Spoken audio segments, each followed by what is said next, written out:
We got the studio set up at home. Nice, fresh look. I'm your host, Richard Lewis. Joining me, as he always does, is Duncan Shields. You know him as Thorin. Thorin, you've got to come out here, by the way, and do a live event. I'm glad that fucking had an end to that sentence there. I thought, what the fuck's this opening like? You've got to come out here, Thorin. So, what do you know that I don't know? No, I mean, when next time you're in the States, you got to come out to Vegas. And I think Vegas is the shit, mate. I was so sad when that DreamHack Vegas bombed because I was like, brilliant. Well, we're not coming back here for a while, then, are we? No, definitely not, sadly. And also, just a shout out to the new sponsors on the channel. It's Rivalry.gg. It's a new esports betting place that you can kind of go to. They're esports exclusive, and we've partnered up because they're a responsible bettor in the space. If you use the referral code RLS, you can get up to $350 of VIP benefits. There's more about that on a video on the channel. But yeah, dude, here's a funny thing, because I didn't want to dominate the podcast by talking about all of my shit. Okay. But you know, fuck it, let's just do that. You know, as is tradition. As is tradition. So it is written. So it shall be done. To be fair, I don't get the people, right? I know I've said this before, but I'll just say it this way, okay? Like, I can't conceive of the people who like to listen to a CS podcast that never has any guests on. It's the same two cunts who were never pro players talking about the game, but then they're like, but I definitely don't want to hear even a word about their lives. No, it's reasonable, right? I can't understand the Venn diagram that they exist in. It's so alien to me. I don't get it either, dude. It's like I say, it's like, look, the way I always understood this podcast was, sure, we talk about CounterStrike, but you do come and listen to shit about us, and we try and entertain you, and that's it, and you're here because of who we are. Well, wouldn't it be more awkward if it was like, well, we won't be discussing the death threats you received this week, so anyway, Flusher was playing the other day. Yeah. What's that? So look, right, obviously a load of crazy shit happened since the last episode. I mean, probably it's not so much to you. Did you get any death threats this week? I had Snacks make fun of my mental illness as a kid. Probably should maybe look into your research when you're going to say things like that. To be fair, I could probably sue him for defamation for that, actually. But I forgive him, whatever. We'll get Apparently, into that. I don't have mental illness. I can't even say the fucking pass. Yeah, maybe Snacks. Maybe Snacks is giving you an astute diagnosis there, brother. Yeah, forgive on that one, mate. Yeah, Dr. Snacks. All is forgived. But anyway, I had a fuck ton. And let me just tell you how absurd it's got to. So obviously, you know, I've said I'm not going to go to a CS event anymore. I'm not going to do that. I'm not going to risk it now. Now CounterStrike has fallen into the category of events where it would be insanity for me to attend because, well, first up, we understand, it's not that I'm like necessarily intimidated, but self-defense is off the table. We've established that in esports. If somebody comes to beat you up and tries to headbutt you and is super aggressive, it's actually fine. You've just got to accept that. You've just got to tolerate that. If you defend yourself and prevent that situation from escalating, you're actually a scumbag. And so, I mean, now I'm in a position where I imagine it would be even worse if it was a fan, right? It would be even worse if it was a fan. That's the other thing, isn't it? Like, how even would you... Like, here's the thing. In your scenario with Loader, I mean, you knew he was coming, so you at least had some prep. Someone just walked up to you out the crowd. How would you know until they were like 1 second from you that they're going to attack you? You couldn't, right? Yeah. So I mean, now it's at the stage where if it was a fan, it would be completely unforgivable. So I'm put into a position where I, you know, and if people think like there's some guy in the chat, you did you fucking pussy. All right, yeah. I'm sure if someone was coming to fucking McDonald's, come straight out of Fight Club, hasn't he? Yeah, I'm sure if someone was coming to McDonald's and was going to jump over the counter and fucking stick their head in your face, you'd throw your little fucking stars that you've worked so hard for on the fucking floor and fucking run a mile. I tell you what, though, that video where that woman your fucking skirt up as you ran off shrieking, you fucking... You remember that video where that person threw like a milkshake at that McDonald's woman and she just went fucking Hulk on this motherfucker? It was sick. That was epic. I loved that. I was cheering for her. Yeah. So, of course. Well, obviously. So look, you know, there was a video that was circulating around recently And again, I don't know how many people follow this, but it's like a dude who's like an expert in Magic the Gathering, and he makes these videos. He's called the Quartering. And again, whatever you think of his personal views, personal politics, not really relevant to the story, but he's considered quite a controversial figure. I don't know how you end up a controversial figure in Magic the Gathering. Perhaps I should understand that, because after all, basically don't be an SJW in the modern day, as far as I can tell. It's the same thing in comics, the same thing in games. It's basically, if you know what the concept of Gamergate is, they've just done that to every other nerd culture. Even Magic the Gathering, where you play a little fucking I tap a land, like that became infested with SJW. I mean, I'll be honest with you, Duncan. I actually sort of do think that guy's like a bit of a cunt. He's just got one of them faces, I think, mate. I just can't get on. But you know what I mean? I just look at his beardy face with his piercing blue eyes, and I just think you're a cunt. I don't know. It's wrong of me to think that. But certainly, here's what I don't think. I don't think that when he goes to a convention, he should be assaulted. And that literally happened. Like, someone shouted out his name, Jeremy Hamblin or whatever the fuck it is, and said, "Are you him?" And he went, "Yeah." And then this guy immediately started giving him digs to the back of the head, and then smashed a window when people were restraining him to try and get at him to give him more digs to the back of the head. And he's already made the classic first mistake, though. He said yes. Whenever people say to me, "You thought I go?" Nah, it's not me, mate. We keep that all the time now. But yes, so the idea that it just wouldn't happen at an esports event. I mean, I'm telling you, I've had people come up to me and at iSeries way back when and try this shit. So, am I going to put myself in the firing line when there are, like, and this is the next thing I want to segue into. There's clearly a bunch of very ill people in esports, and I know, like, everyone hates it when I talk about mental illness. Everyone fucking hates it. Everyone says the weird thing, though, Rich, is like, here's one thing I want to say about that very quickly, because this is the mad double standard that gets applied. So we're supposed to accept that, like, whenever anyone who is a woman gets any kind of message that's rude, impolite, mean, that is pure harassment and should even be investigated by the police. But if it's someone like you or I, who to some people are unpopular, doesn't matter if it's literally a message like, "I am XYZ and I will kill you at this event," we're supposed to go, "Ha, it's just a joke on Twitter." Yeah. Mad double standards, that? Which one is it? Well, apparently, no, but I mean, we are what is constituted as fair game, and we just got to live with that. It's like the people who think that all of HLTV forums is just like some elaborate bait, like as though it isn't just filled with a bunch of retards who are racists. They're all just mad method actors for the last 10 years or something. I mean, look, I can give you an example. Like this whole incident has really given me an insight into it all, and I'm gonna talk pretty openly about all of this stuff. I mean, but like I just think that people.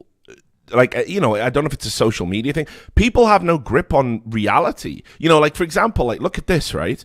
Everywhere, since we've been doing this videos, it must just be the camera, I guess. But people are now convinced that I've lost a lot of weight. Actually haven't at all. Actually gained a few pounds recently. And everyone says, "Oh my God, Richard's lost all his weight. He's looking good now." It's like, maybe I was just never as fat as you thought I was. Maybe you just imagined me being fat. Maybe it helped you to imagine I was a fat piece of shit. So you could call me a fat piece of shit online, and you've completely imagined something, and woe betide you accept you were ever wrong, right? Like, woe betide. And this is what I want to talk about. This is the PSA. Richard, don't talk about mental illness. Well, I'm going to show you guys something, because what started all of this bullshit was basically this premise that we sat down on this very podcast and we said, "Hey, Doc, this player, this player, who we really shouldn't be talking about at all, because he's not a professional player. He's not likely to be a professional player anytime soon. Really shouldn't be in our remit. You're talking about Venn diagrams. Players who pug professional players, rarely should the two, interact." But anyway, as a fella from last week found out. Yes. And basically people were fucking saying to me, you said he was a cheater. And like, right, so I got the clip from the show. Sam, I put it in the group chat. I mean, I already know there's no chance he said he was a cheater. Well, I never did. I think, Richard, even except maybe when you said that you thought some of the early Flusher clips were dodgy, which was a long time ago. I don't think you've ever called anyone publicly out. Well, no, so here's the thing. Obviously, it'd be mad unethical as a journalist. And that's the key. That is the absolute key thing here, Duncan, right? Like I mean, put it this way, I think some people cheat, but I don't say it because I don't have any proof. Just be but mad this is the opinion thing. that actually could be very dangerous. There are things I am certainly willing to speculate about based on the balance of probability, right? Because you see, people don't understand. Again, this is what I mean. The first thing people do is whenever they use the extreme example of, oh well, in a court of law it wouldn't stand up. Okay, well let me tell you that there's a world of difference between an actual criminal court and a civil court. Sure. And people don't understand this either because they're not smart enough. They watch Perry Mason, with their parents or whatever the fuck. I mean, that's probably a terrible example. And Judge Judy, man. That's mad dated, that like. Yeah, sorry, mate. Okay, we'll timestamp that. We'll take that out. They watch Judge Judy, and then they come to Reddit and they act like they're a fucking lawyer, and it's just ridiculous. The reality is, when you talk about civil cases, you have this thing called preponderance of evidence. And preponderance of evidence literally means the evidentiary standard is it more likely than unlikely? That's it. That's preponderance of evidence. That is enough to settle most civil suits, the preponderance of evidence. You don't do that at criminal cases because the stakes are higher. So that's why you have beyond a reasonable doubt, which, of course, is that it's now beyond doubt that it was true. And if you have any doubt, you shouldn't agree with it. So when it comes to cheating, I go beyond a reasonable doubt in my mind because that will really fuck a player up if people believe they're a cheater. Yeah. Calling them a cunt based on a few tweets, under the preponderance of evidence, I feel comfortable. If you throw the M-word around on the preponderance of evidence, I might say you're a racist if you do it multiple times. Sure, I think that's a reasonable assertion based on the preponderance of evidence. But I will not call people cheaters because I understand my position within the community. This is why I've never placed an esports bet, because I understand that I get insider information. This is why, I try and be very careful and balanced about what I say, because some people will take it as the gospel truth, and if it's not and it's my own speculations, that's unethical, that's dangerous. But again, I want to play this clip because I've been told for weeks now in these threats that I need to issue a public apology to this 17-year-old guy from the Netherlands who's told, more fucking lies than Pinocchio, that I owe him an apology. And if I don't apologize, then bad things are going to happen to me. So I want to play the clip back. You guys watch this now and tell me if I said Doc was cheating. Just play it, Sam. Why no play, man? On my behalf. Right? Like, guys, I'm just saying. I'm not even saying he is a cheater because I've got no evidence of that. And I wouldn't ever say anything without evidence. But I'll say this. His story fucking stinks. And if this story was retroactively applied to a pro player who have proven themselves, the same community that are up Doc's fucking arsehole right now and saying he's being bullied and it's a witch hunt and all this other absolute demonstrable nonsense, they would be calling for that player to be banned, for the pro player. This is basically... Yeah, just rewind it, Sam, and just play that first line again, please. Just play that first line again, just in case people didn't quite get it. On my behalf. Okay. Right? Like, guys, I'm just saying. I'm not even saying he is a cheater, because I've got no evidence of that, and I wouldn't ever say... So what I said was, I am not saying he's a cheater. So I'm actually saying the exact opposite, that he's a cheater. I mean, it's amazing, right? It's amazing, Duncan, that so many people have arrived at the conclusion I called him a cheater when I said I am not saying he's a cheater because there's no evidence of that. So, when I say mental illness, let me tell you about one of the symptoms of mental illness. I'm going to get serious with you here. I had a friend. He's no longer with us. He killed himself. And he imagined shit all the fucking time. I've been around people that imagine things, that think it's real, and you just and you have to just accept it, right? Like he would say, "Oh, my mother's been kidnapped," and you'd be like, "She hasn't. She's in the kitchen." He took too many fucking drugs. He was just fucked, and there was just no coming back. Now, so I don't use the term lightly, but if you are imagining something and you believe it to be real, and there is evidence everywhere that it didn't happen, and yet you're willing to threaten somebody else over this thing you imagined, yes, I am going to call you mentally ill. So a PSA, if you ever fucking imagine that I've said something and I haven't, and, you're fucking going to come at me and threaten me over it, my advice to you is talk to somebody in your life that you trust and get some fucking help. Because you shouldn't be threatening people on the internet anyway. And that's like a bizarre thing to do. You certainly shouldn't be threatening people who are like pundits in the scene. It's like threatening a fucking actor, right? Because you don't like the role they play, which happens all the time. Those people are mentally disturbed. I remember one of the most famous ones was that kid who played Joffrey Baratheon was just getting fucking wrecked all the time, apparently, by people. And he was literally just going like, I'm just an actor. Not really a fucking evil king, am I? Imagine Pay me it. a day rate, you fucking idiots. Imagine it, right? So again, I'm sorry if it offends anybody, but there's no other classification. You know, go online, look up psychosis. You know, you'll find examples of people who are like, yeah, Jesus and me were just having a chat the other day. That is as real as the people that are saying I said Doc was a cheater. Never said it. Said his story stinks. It does. He's lying. Down to the screenshot, the faked screenshot of the BIOS password where it's off-center in the middle of the screen and it's all blurry. It's all bullshit. It's all bullshit. It's almost like he's some sort of mad psyop or something, isn't it? Well, again, I mean, you know, I've got no insight into why he's lying, but he is. So that's the end of that. So the other thing that then happened, Duncan, right? So just to, you know, carry on with a load of healthy threats. Again, absolute, inarguable delusions, psychosis, or whatever you want to call it.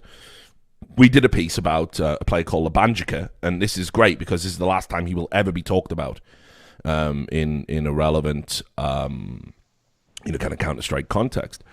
There was a player called Lobanjica, and he got picked up by the Imperial, and we sat here on this show, and we said that basically it's a terrible move. He's a PR disaster waiting to happen. He's not good enough to play at this level.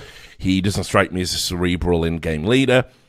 And you see, people don't realize what's going on right now. That FPL is a cancer. It's a tumor. You know, you can say me and Duncan are cancers. If we're cancers, we're certainly cancers with fringe benefits. You know, we're certainly a cancer that, like, I don't know, like that John Travolta film, Phenomenon, where he gets a brain tumor, but he's suddenly the smartest man in the world, and he can learn Portuguese in an afternoon. You know, Caralho. Yeah, Caralho is all he learned. That was the only word he needed. And also Fox Best Orpa, 2005. We made that movie better. We made it concise. But yes, we're certainly, if we are a cancer, we're a cancer that has some benefits. FPL is a cancer that has some benefits. FPL is something that, you know, it develops young talent. I mean, it's done that, you know, approximately 2 or 3 times.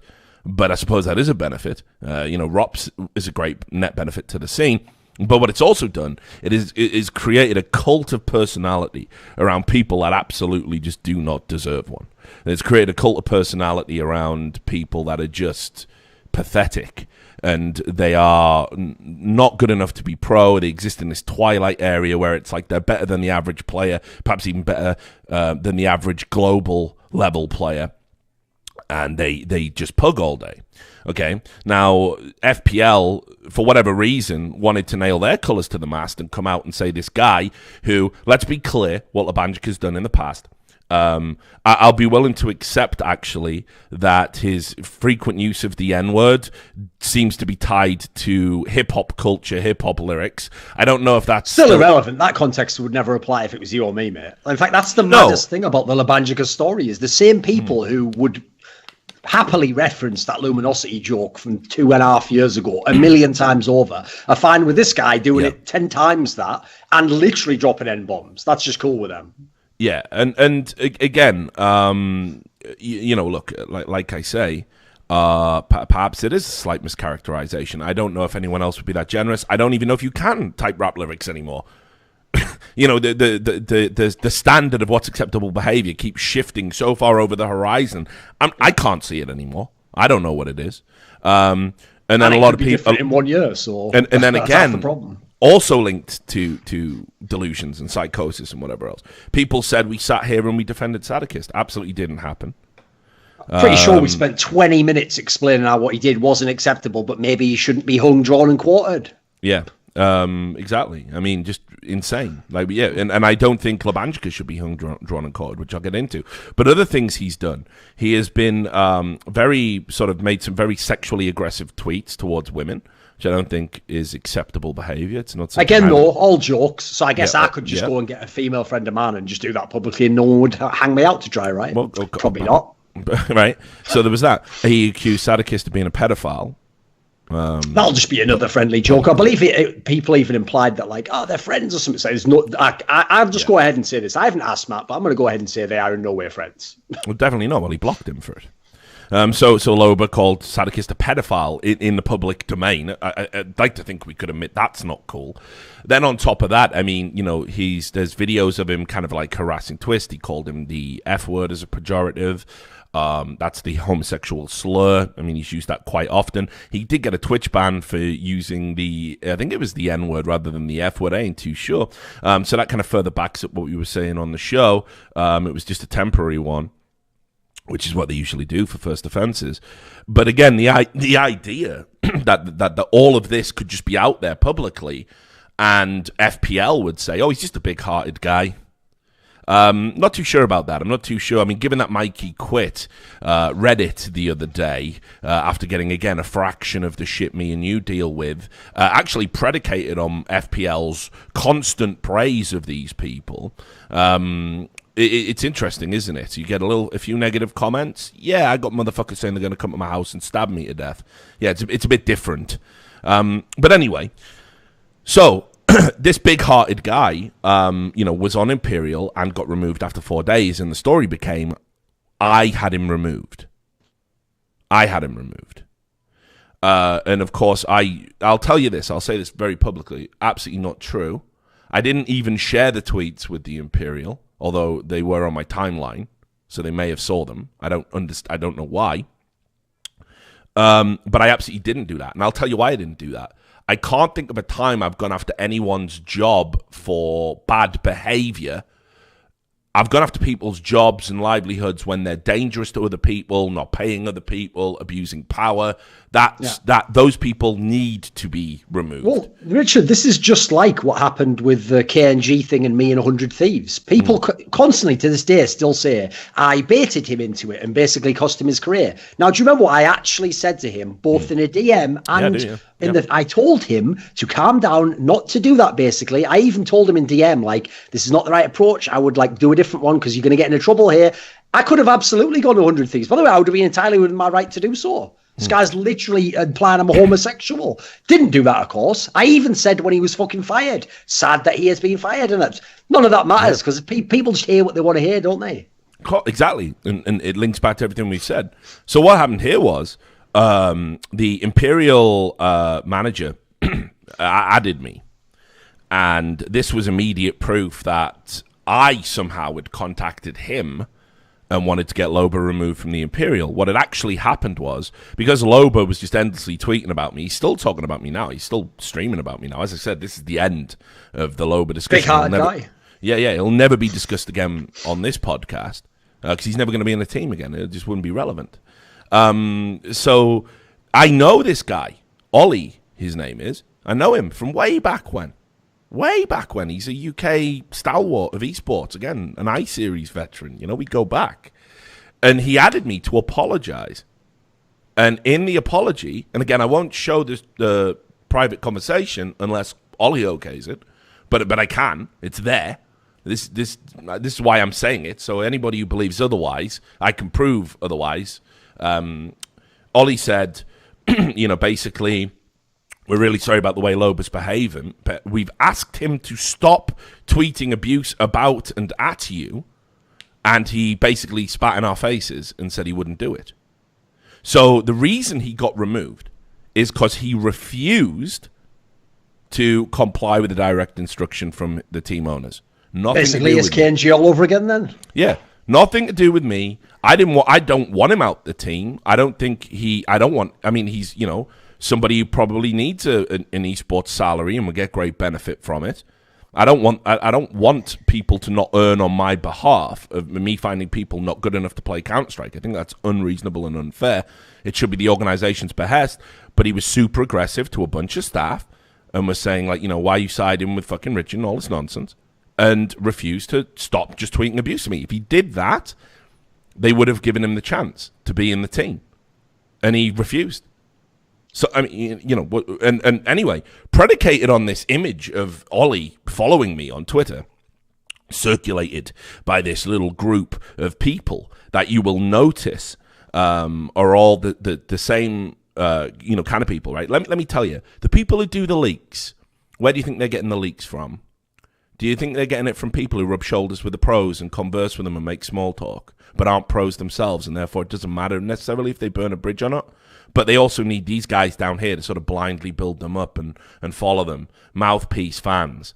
You ever wondered how this all works and why these people back these FPL? This is how it works.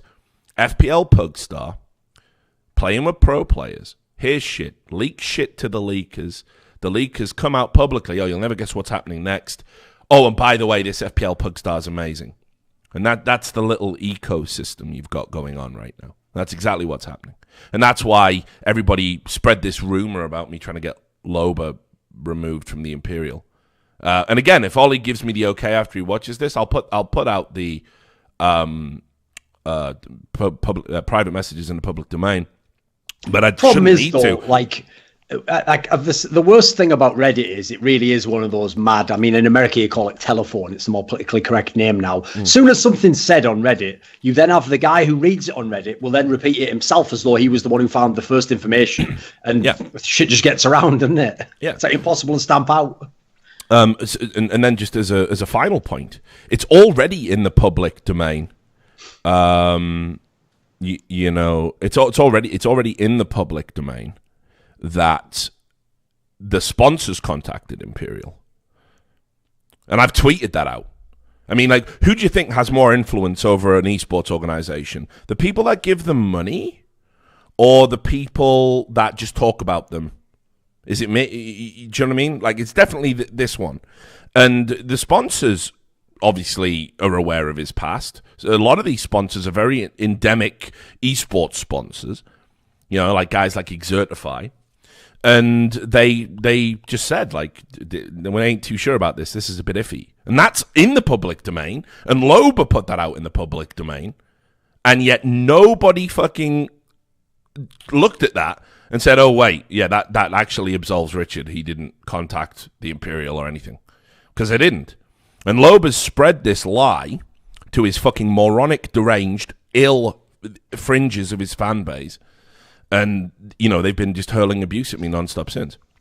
So, again, like I say, absolutely dumb we're going to CounterStrike events. Fuck that. Because this is the state of what it is now. That people are imagining things, spreading what they imagined, and it's just like the fucking rage virus, and 28 days later, you know, people just get it, and then they've just got it. And it's like it's like a viral form of dumb, and I can't deal with that. I don't want to be part of a community that sort of, you know, says, "Oh, we're against witch hunting," but actually, what we mean is we're all for witch hunting as long as the witch hunt correlates with the delusions that we have in our fucking diseased brains. So yeah, 100% out. So there you go. So there's all my shit, right? It's out the way. I'll probably even timestamp that, right? So we can just, you know, it's there, right? And you can just skip it into the podcast like everyone always complains about. I might be willing to do that for once. But let's talk about Faceit. Because the other thing that came up was that on that podcast, we talked about how they'd fucked up with one of the rules. And one of the rules were, basically, it used to be that if you competed in the minor, you couldn't compete at the major unless it was for the same team and you qualified. Yes. And this was to preserve competitive integrity for very obvious reasons. I mean, you can understand how if you'd competed at a minor, you could maybe like underperform and lose a game, and then the team that qualifies for the major could pick you up. You know, things like this. If you felt you had a better chance of winning with them. You know, very extreme examples, but you know. Or, you know, someone like Simple doesn't qualify, but then some team that's like not that good, like Win Strikes, like, well, obviously just fucking bring him in as a super sub. Like, he's better than whoever we've got. We've got a chat. So yeah, it just ruins the major basically. Exactly. So lots of reasons why that rule's been in place, but it's also been a bone of contention because there've been some examples of players where it's like you join a team, you've competed for some shit team, that had no chance of going to the major, then you finally get your big chance, you get picked up, and you actually can't compete on the biggest stage, and it's sad, and it makes people sad, and people are all about fucking emotions, and fucking, and obviously people get upset about it, so they've ditched the rule. And we talked about, and again, I don't know why someone's in the chat saying we insinuated collusion in that episode. We absolutely didn't. No, we repeated what fucking Rugger said, where he insinuated collusion. Yeah, Rugger insinuated. It's us just repeating stuff now, us saying it. Yeah, lithium, right? Again, all the things I've just talked about, get yourself checked. We read a tweet by a player. We didn't insinuate it. We didn't vouch for his comments. We said, if this is true, basically big if true, because that's what we do. It's a podcast where we talk about CounterStrike news. So we didn't do that. Nobody insinuated collusion. Not me, not Duncan. What we said was that if the rule had been changed at short notice without teams being informed, that is and if it was done specifically to benefit an organization, like a Virtus Pro, like a Cloud9, that is bad. That was what we said. So, needless to say, people misreported what we said. People imagined things that we said as evidence there. I mean, again, it's just kind of like, I don't know, it's do you all fucking dose before you come and watch this podcast? Because if you do, give me the fucking sugar cube. I'll be a lot happier. And we talked about it, and then Faceit got mega upset. They got upset. I got messages from Faceit staff basically saying they had to disseminate what we'd said in the podcast and sort of craft a response and all of this. And all we did was read Rugger's tweet, which, again, if Rugger was wrong, take it up with him. It's amazing how many people still haven't figured out the difference between serious journalism and punditry.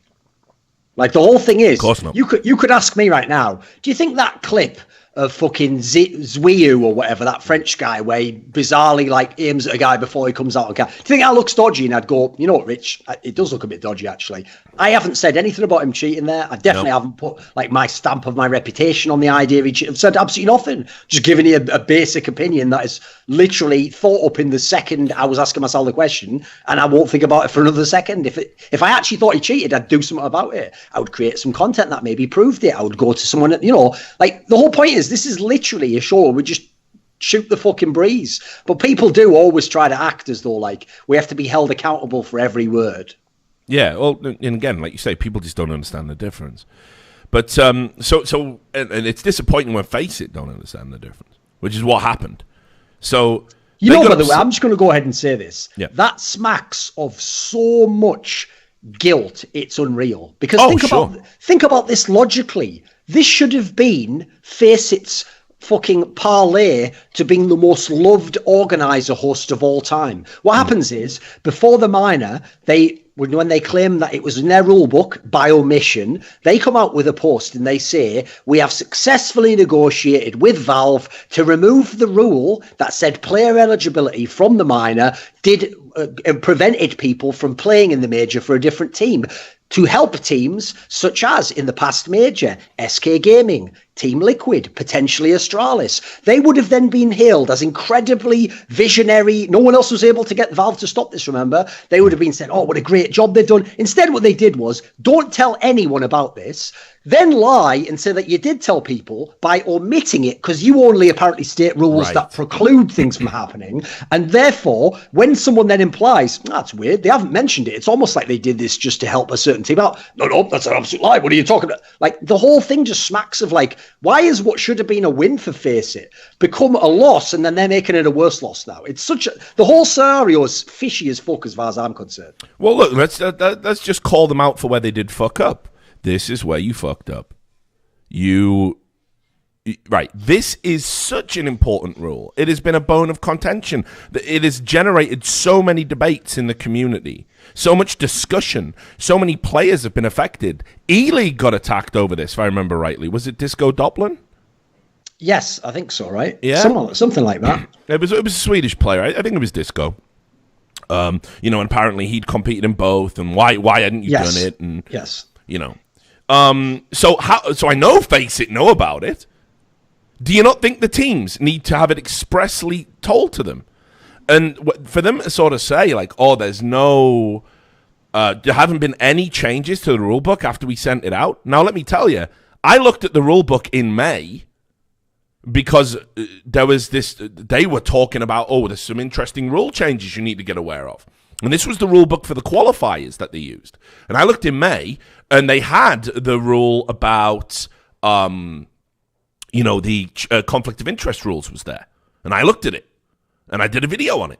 And it was, like I say, about the 25th of May, 24th of May, something like that. So that was a rule that wouldn't have affected the qualifiers too much. It was clearly a rule that was going to be used throughout the whole tournament, for teams that qualified for the major. But this change wasn't there. It wasn't telegraphed. Faceit didn't mention it to me. They were very happy to have me do a video on the conflict of interest rule. They were very happy to have journalists point out that Faceit were involved in this new, initiative to, having competitive integrity. They were very. This is already suspect as fuck. Again, why aren't they shouting this from the rooftops? Yeah, telling you, please mention this. Yeah, they absolutely didn't. They absolutely didn't. Which makes me think that I don't know. I mean, maybe they just forgot. But again, the issue isn't whether or not you change the rule book. They sent the rule book out to teams on the 25th of June by their own admission, by their own statement that they put out. It's 2018. Why can we not get a fucking public copy of the rule book? Why is it so hard? Why isn't it there as a matter of course? Say what you will about E-League, our rule book was on its on the site for everybody to see and everybody to download. I'm not saying we got everything right. I'm not going to bat for my old employers. What I'm just saying is the rule book was there to download. It was there. I asked for a copy of this rule book. I think a few people have asked for a copy of this rule book. Couldn't get it. I think DK was trying to chase it and get comment. Couldn't get it. Why not? What's the issue? So they've sent this rule book out, and again, like you say, they've admit the rule isn't there, and as a result of it not being there, you're supposed to assume that the rule simply doesn't apply anymore. Oh, that by is the way, absolute nonsense. That angle that they took there also, again, remember, you're dealing with journalists here. We read between the lines for a fucking living to know where to look in the story. So when you tell me, the thing is, of course, rule books don't actually say what you should do. They just say what you can't do. So, of course, we didn't write that. That's absolute bullshit. There are tons of fucking rules that say what you must do, where you must be, what you can do. The idea that, it's only the fucking, 10 commandments, thou shalt not, there's no way. That alone is such a fucking terrible excuse. Well, yeah, exactly. I mean, look, I'm all for if a rule isn't in the rule book, then it doesn't apply. Right, I understand that. The rule change is pretty notable, right? Yeah, but the difference here is if every convention in the sport has had the opposite rule and then you just remove it and say nothing about it, you have fucked up. People need to know that. It needs to be expressly explained. It's like, for example, if, I don't know, let's say they removed the offside rule from football. They just took it out one day. And goals were going in. Everyone was going, well, it's fucking offside. It's offside. And they go, it's not in the rule book anymore. And we didn't tell anyone we were getting rid of offside. That would be an absurd stance to take. It's a rule that was there. You quietly removed it, sent out a rule book to teams without telling. And keep in mind, Rugger got crucified because he was the only one who went public about it. I've talked to teams privately, and nobody told us that this rule had changed. That head Faceit guy, here's another area where it's so suspect, Richard. When people make a genuine mistake, what they tend to do is say, sorry, that was a genuine mistake. Now, what this guy from Faceit did was actually threaten Rugger with defamation suit, basically. Yeah. It was implied, right? Why the fuck's he doing that to someone in his own tournament? The whole thing stinks. Yeah, and look, I just want to get your final views on it, and then we're going to talk about some, marginally lighter subject matter. But look, right, just the yes or no of it is this: you changed a major rule. Should you have told people about it? The answer for me is yes. And I can't think of a logical argument as to why it would be no. Where a world where less communication would be better. And I know you're a very good at devil's advocatory and a logical guy. So can you make me see the opposite side? Because I cannot. I cannot No, get like I've implied, every single excuse they gave, reason they gave for doing things like this, the fact that they didn't just take what was a massive free win and now are even threatening us, threatening the coach who said this. In fact, apparently, if you look at their behaviour, they were never going to tell us this. What would happen is Virtus Pro would have just shown up at the major and had that player playing for them. So I actually think if I had to add it up, and we'll go with what you said, we were talking about earlier, the preponderance of evidence, this looks to me like there was fuckery and that rule wasn't necessarily changed, or there was some reason it wasn't mentioned specifically, because everything around it is like defensive in nature, trying to attack anyone who asks questions about the whole thing. Doesn't add up to someone who just made a genuine mistake, but by the way has actually made a rule change people want changed. Yeah, like I say, I think again, if you think about how many people wanted the rule to be changed, at the very least, you would have to say it was a missed PR opportunity. Oh, for sure, yeah. Like, especially when, like I say, remember, this is the reason why SK, right up to the time they were competing at the fucking E-League Boston Major, was saying in interviews at the tournament, like, majors don't mean as much now. You know, we don't actually care about this tournament. We're trying to win WESG. By the way, good job on that, by the way, guys. You did a great job. So look, here's something that might at be least positive. there was one team from Brazil did decently at that tournament. Not bad. Wasn't terrible. So look, we can talk about something that I'm sure Faceit won't mind us talking about. That looks like they're going to be changing the system. Now, I know that a lot of people have said we do not have a definitive major system yet. Everybody has their own preferences. I know you've talked a lot about tournament systems, tournament structures, formats, what's the best way to arrive at the world champion. And I think some majors have fallen short in the past, and some have definitely been better than others as we kind of mess around and try and find what the definitive system looks like. Well, there's this thing, and again, I'm probably going to butcher this and mispronounce it. The Buchholz system, the Buchholz system? Is that how you say it? I think so. I've never heard it said out loud. Yeah, me either. I've only ever read it on paper.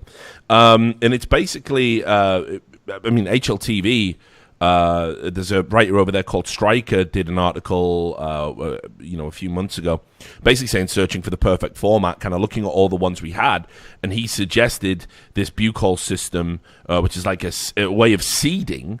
So you can sort of get through these best of ones and then get to a best of three, which then is a Swiss round. So there's like a pre-seeding system under this system, as I understand it.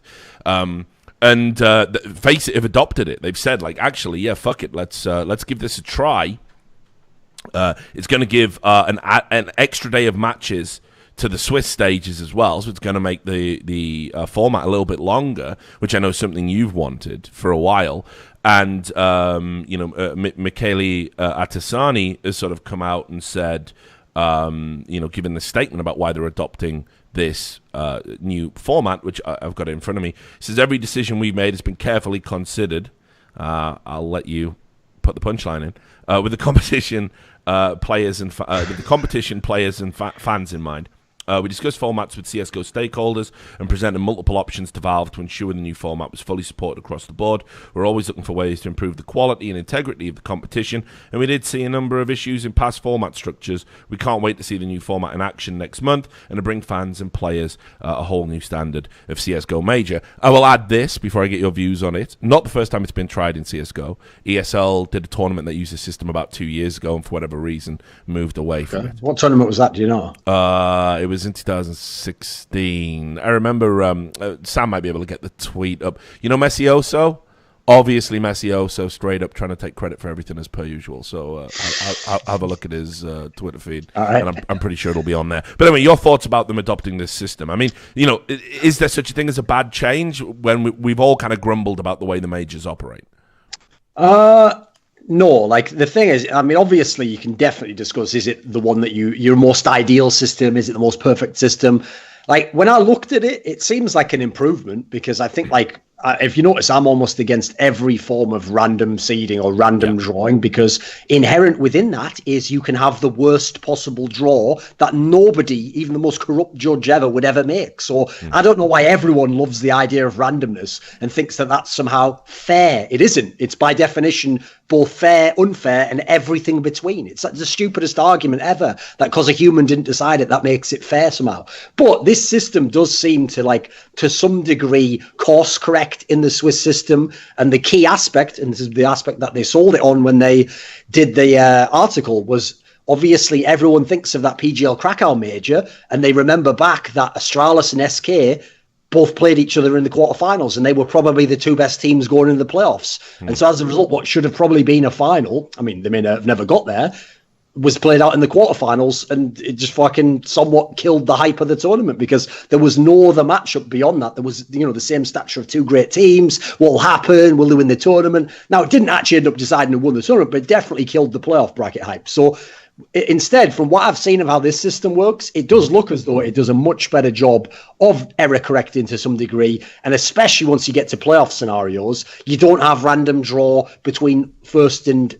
Well, you don't have that stupid scenario, because if you remember, the other thing about Astralis meeting SK was I think they both had the same score. They were like the 2-1 teams or something, 3-1 or whatever, and then they both got drawn against each other, because that happens to one set of 3-1 teams. So the fact it avoids all of that seems like an improvement to me. As with all systems, it's too hard to look at them in the abstract. You have to sort of see them play out a couple of times, because then you'll notice if there's an area where it's a bit wonky. Yeah, well, I mean, also as well, just while we're on this subject of careful consideration, Faceit did actually send out a misprinted format structure. Yes. Hilarious, by the way, because this is the same person who chastised us for not checking the facts properly. Now, if we'd have checked the facts properly, we should have done it, Rich. We should have just had it to troll. We should have started the show off with a 20-minute segment tearing Faceit's arse up about how they've designed a new playoff seeding that has like first players sixth, first and second play in the semi-final. Should have just torn him up completely. Then, if he'd have complained like, no, but that's not right, that's a typo, we'd go, sorry, mate, we've properly researched the facts in your rule book. Don't you follow your own rules? Here's the thing about that, though. It was fucking weird, right? Like, loads of people pointed this out. Like, loads of writers, like DK did. It took 2 days of me mentioning it, a few people mentioning it, DK mentioning it, and this is where they clarified it. They clarified it, again, in a fucking Reddit post reply to DK in a thread that wasn't even actually overall about this. It was just about the rulebook being released. Again, why are you only answering that? Funny, Michael Atasani, whoever the fuck he is, Michelle Atasani, can get all over Twitter when we're doing a show and tweet at me. But the second he actually has something important that he might need to clarify, Kat's got this motherfucker's tongue. I mean, it's so bizarre, though, that, the one thing Faceit have done, and we talked about the endless Faceit circle jerk on social media last episode, right? So the one thing that they've got down is obviously that social media handling. Yet it took how long to admit that they'd misprinted the format? Like, DK was... Which, again, by the way, is a really dodgy thing, because, like, what is going on in the delay? Like, they obviously are aware, by the way. The information gets to them straight away. Obviously, people are literally tweeting at them. So what is going through their brains in their crisis room for 2 days before they actually respond? And again, only respond when essentially pushed to that point. Remember, this is the maddest thing about the other rule, the major eligibility, is as far as I can tell, they were never going to tell us, mate. We would have just gone to the major. That's it. They apparently had no plan to ever reveal this information. It is so fucking stupid. Like, I just, again, like, it's not even like I want to sit here and fucking bang on Faceit, right? Like, I mean, this is the other misconception. If they hadn't done anything weird here, right, then they've mishandled this so badly that they've made it look like they have. That's the dumbest part about it. They might have been it might have been purely harmless errors, but then they've made it so suspicious by the way they've handled it. Yeah, but this is what I mean. It's like you say, I think most people, if you were to sort of assess my stance on companies in the esports space and like list them in terms of bias, I think, people would put E-League at the top because it obviously worked for them. You would probably put, I don't know, maybe ESL in the middle and some others right down here, Gfinity would be up here. I think Faceit would probably even be above Gfinity. I think it would be pretty high up. Yeah. Like, there hasn't been anything bad to say, but unfortunately what they don't seem to realize is when you're doing a major, there is a new level of scrutiny and attention that comes with that.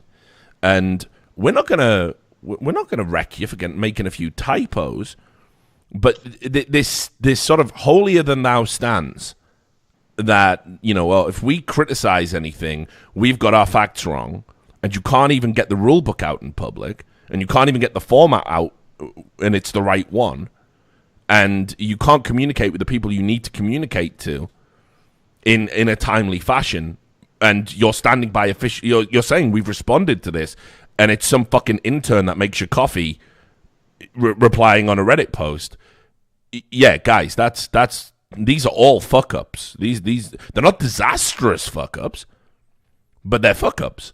And what do we talk about? We talk about things that go right, things that go wrong.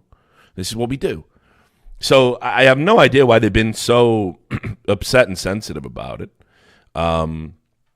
Just seems really fucking bizarre. In fact, actually, what you said there, by the way, is absolutely the way I think about it as well. Like, I say this, I've made this point every time people have asked my opinion about whether I did or didn't get hired to one of the majors. So obviously, some of the past ones I didn't. And I have always said this, it is entirely the prerogative of the tournament organizer when they hold their own tournaments. But when they hold the major, you absolutely can say, I think this person should have been hired, because that's not their tournament anymore. It has now been literally Valve's paying like half the fucking money or the prize pool or whatever, providing loads of things. You are now getting to host Valve's World Championship. It is no longer your thing where you determine everything, and you can have the shittest format ever if you want, and you can have the worst talent ever, and you can invite every team and make them all the teams you like. You can do whatever you want. But if you do a major, you should be scrutinized almost as though it was in the public interest that people hold you to. Yeah, I agree. That's what I mean. I think the major is an event for the public.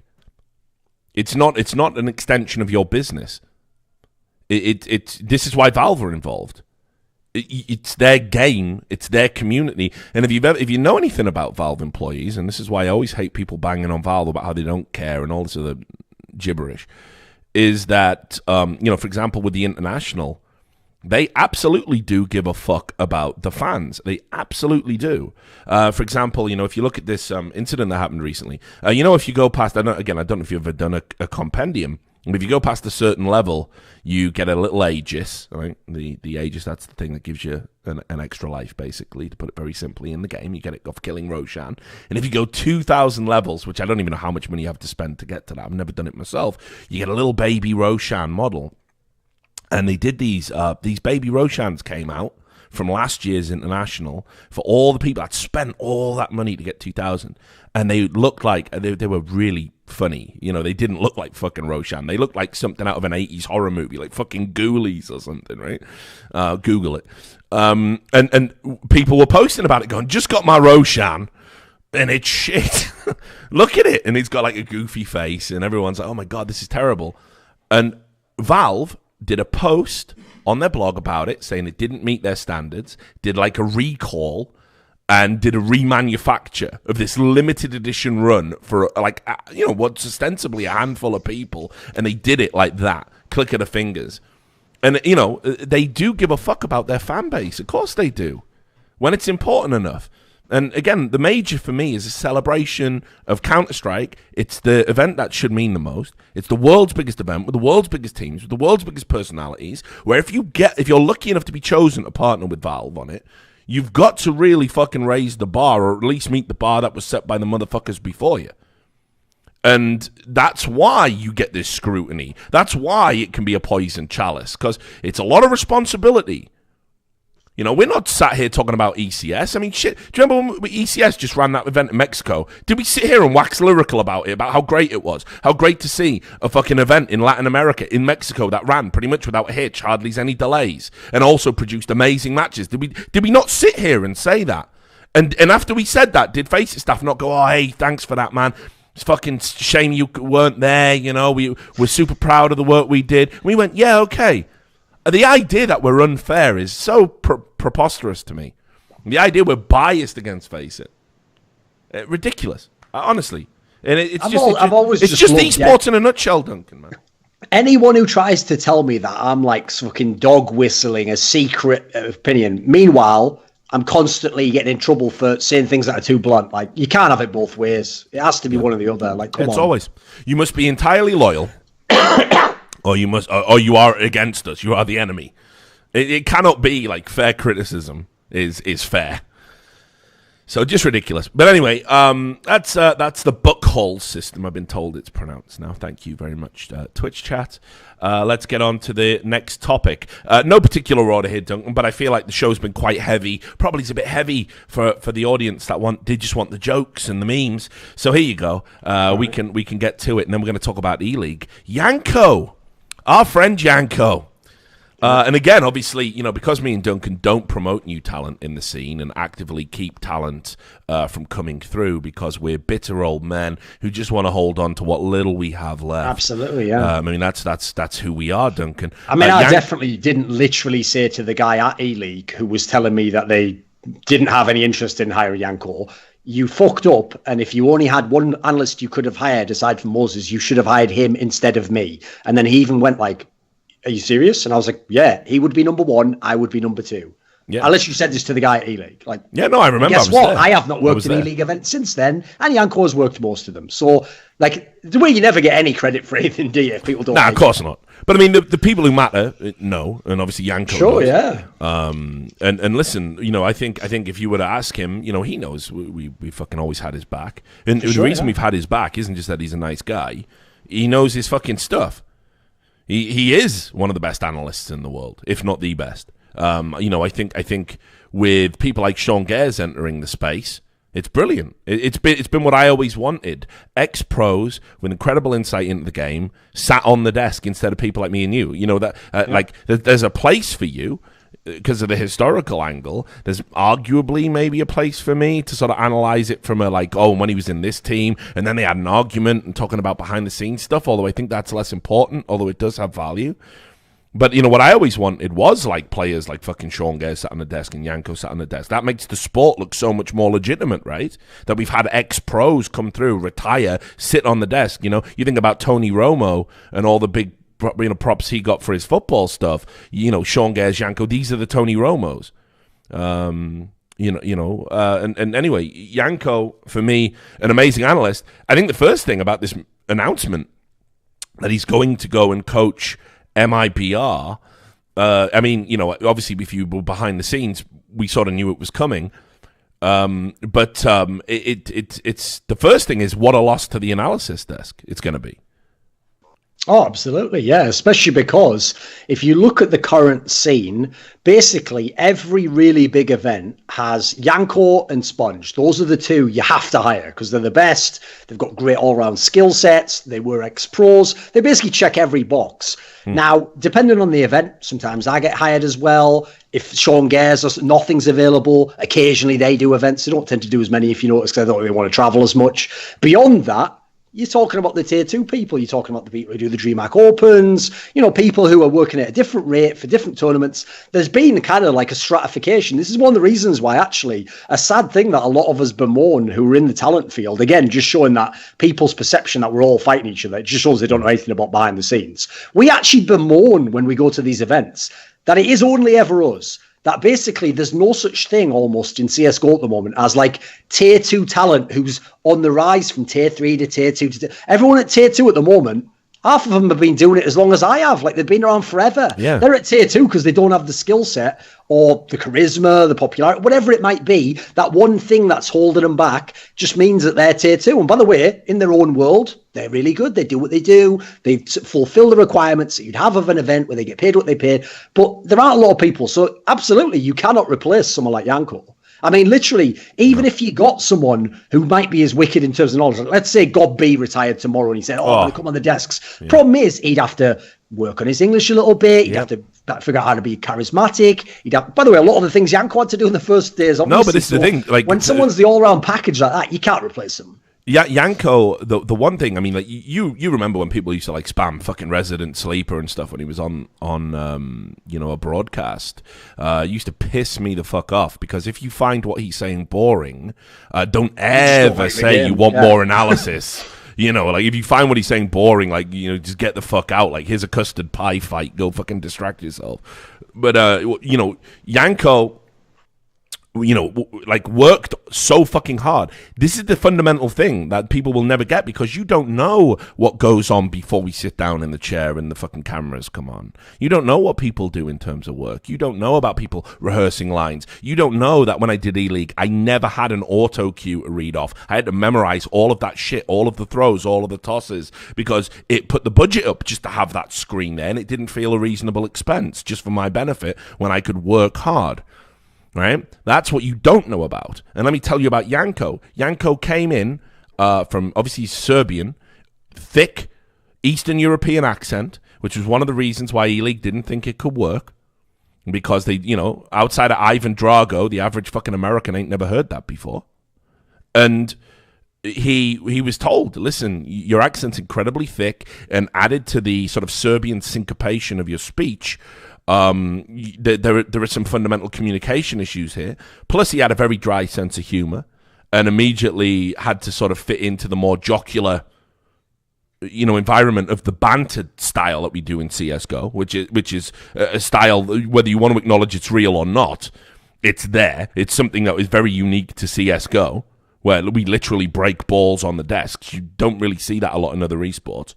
I tried to, for example, I was at a PUBG event. I was trying to get the PUBG guys to break each other's balls a bit more, and they just were like, what, insult him? Yeah, it's fun. It's okay. No one's gonna. Oh, I don't know. Will the audience? Yeah. It was yeah. But he's my friend. Yeah. And I'm like, yeah, but that's the joke. That's why it's okay. It was literally like that. It was surreal. They did a great job, obviously. But I'm gonna hope that next time we do an event, I'm gonna amp up the banter. But basically, Yanko had to work on the cultural understanding in the space. He went from being an ex-player to an observer to an analyst. So he had all of that. He was going to events when he should have been on a desk as an observer.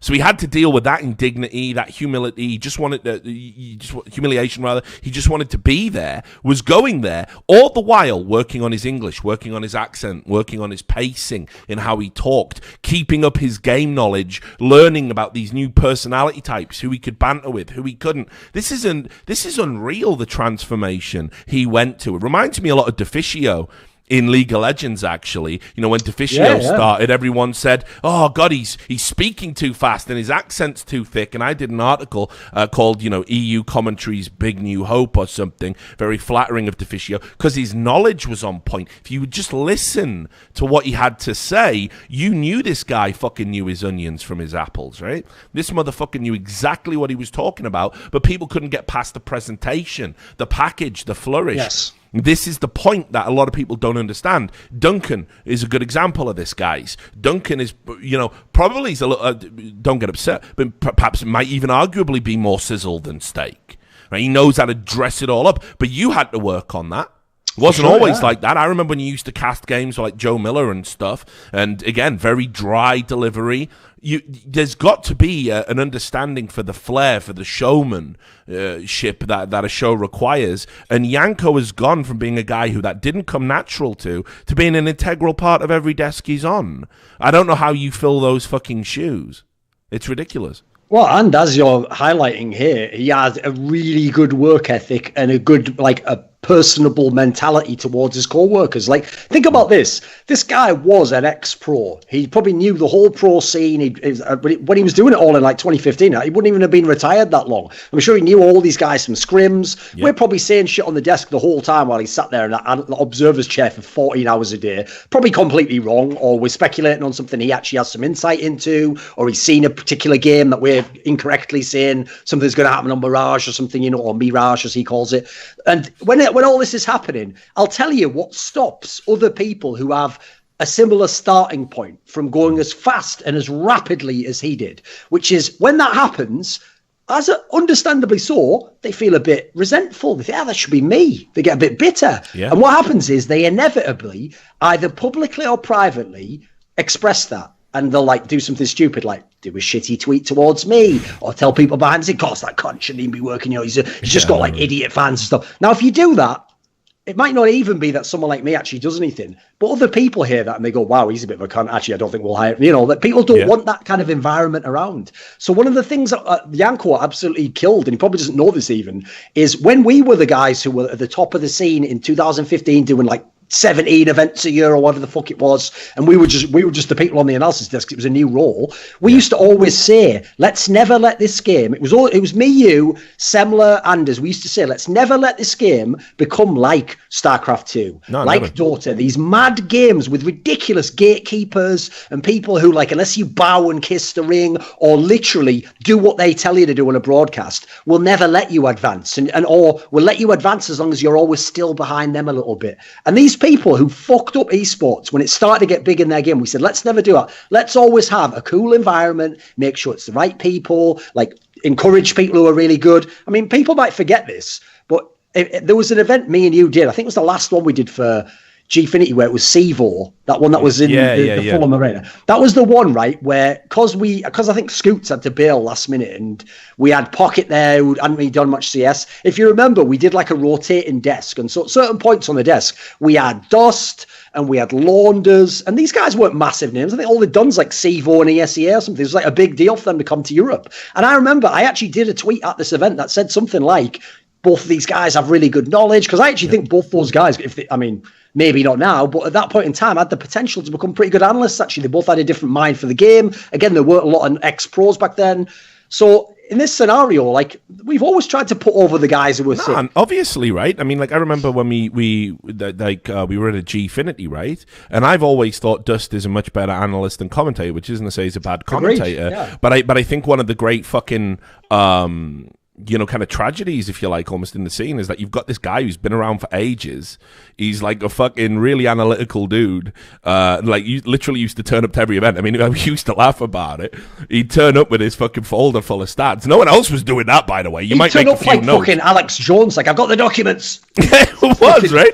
He'd be like, I've got the documents. Apparently, it's turned into CS players' gay. There's chemicals in the water, you know. It was ridiculous. He turned up with these huge fucking folders. And I was like, listen, this cat is not a commentator. Get him on the analysis desk. Have a segment, right? Reminds me of the old, you remember Jimmy the fucking Greek? The guy who had the inside track. That's how Dust should be used. That's what I was trying to get him to do at E-League. But you remember at Gfinity, we said, pull him off, put him on the fucking desk with us. We said that. And I also remember, again, like you say, it was at MLG. Remember, we did the same for Blue.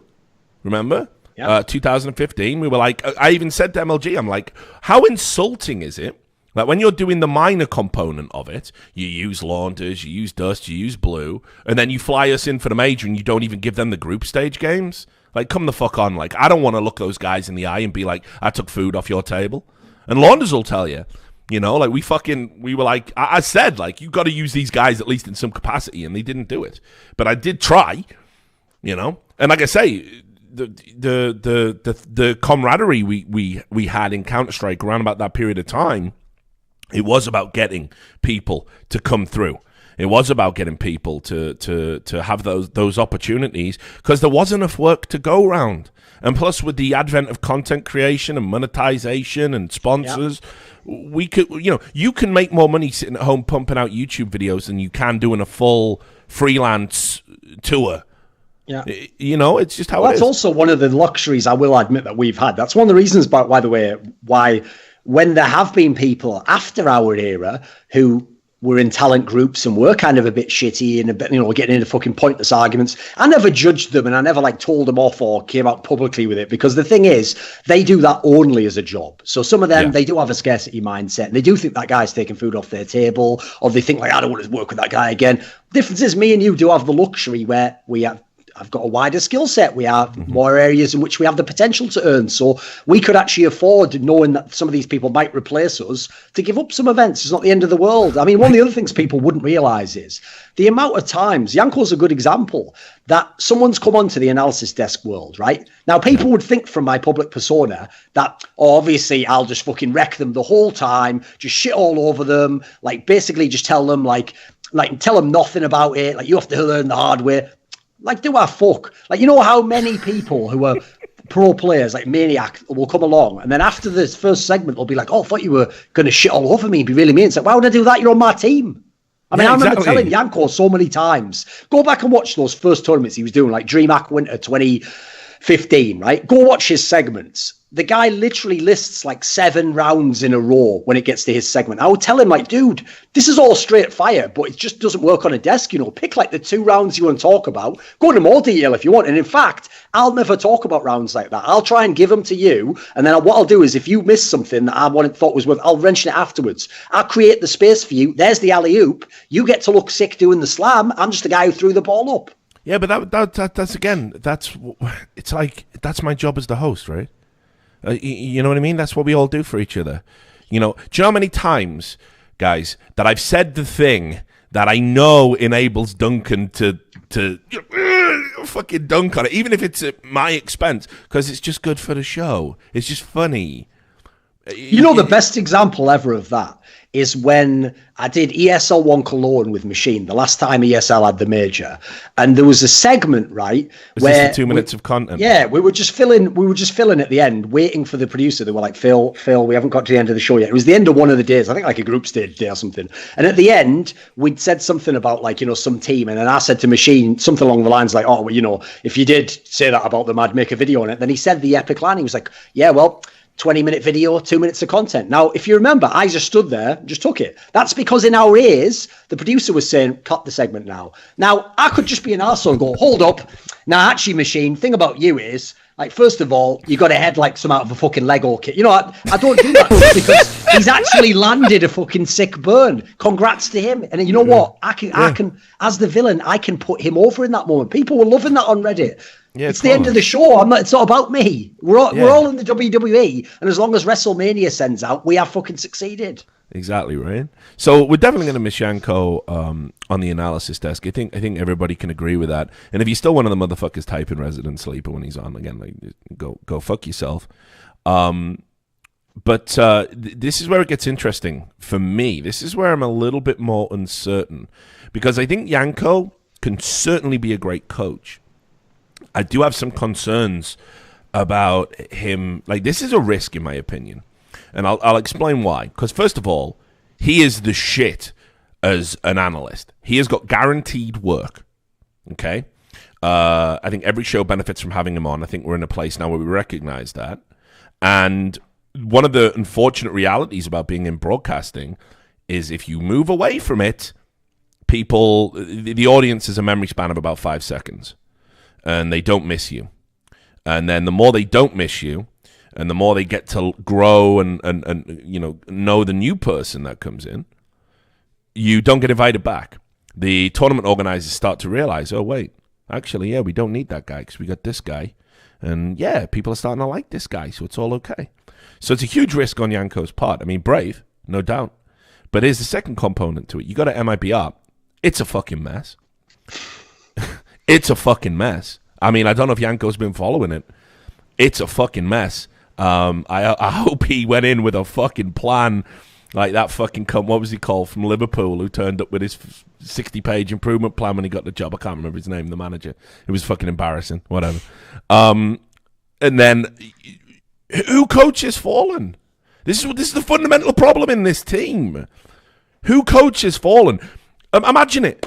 Right? A guy who, by the way, I think it was like a month ago, because I made a video about it, said in an interview, even knowing and having already leaked that they were looking for a coach, that like people should stop going on about it being a lack of a coach that's not making them succeed and that he doesn't think it's a big factor.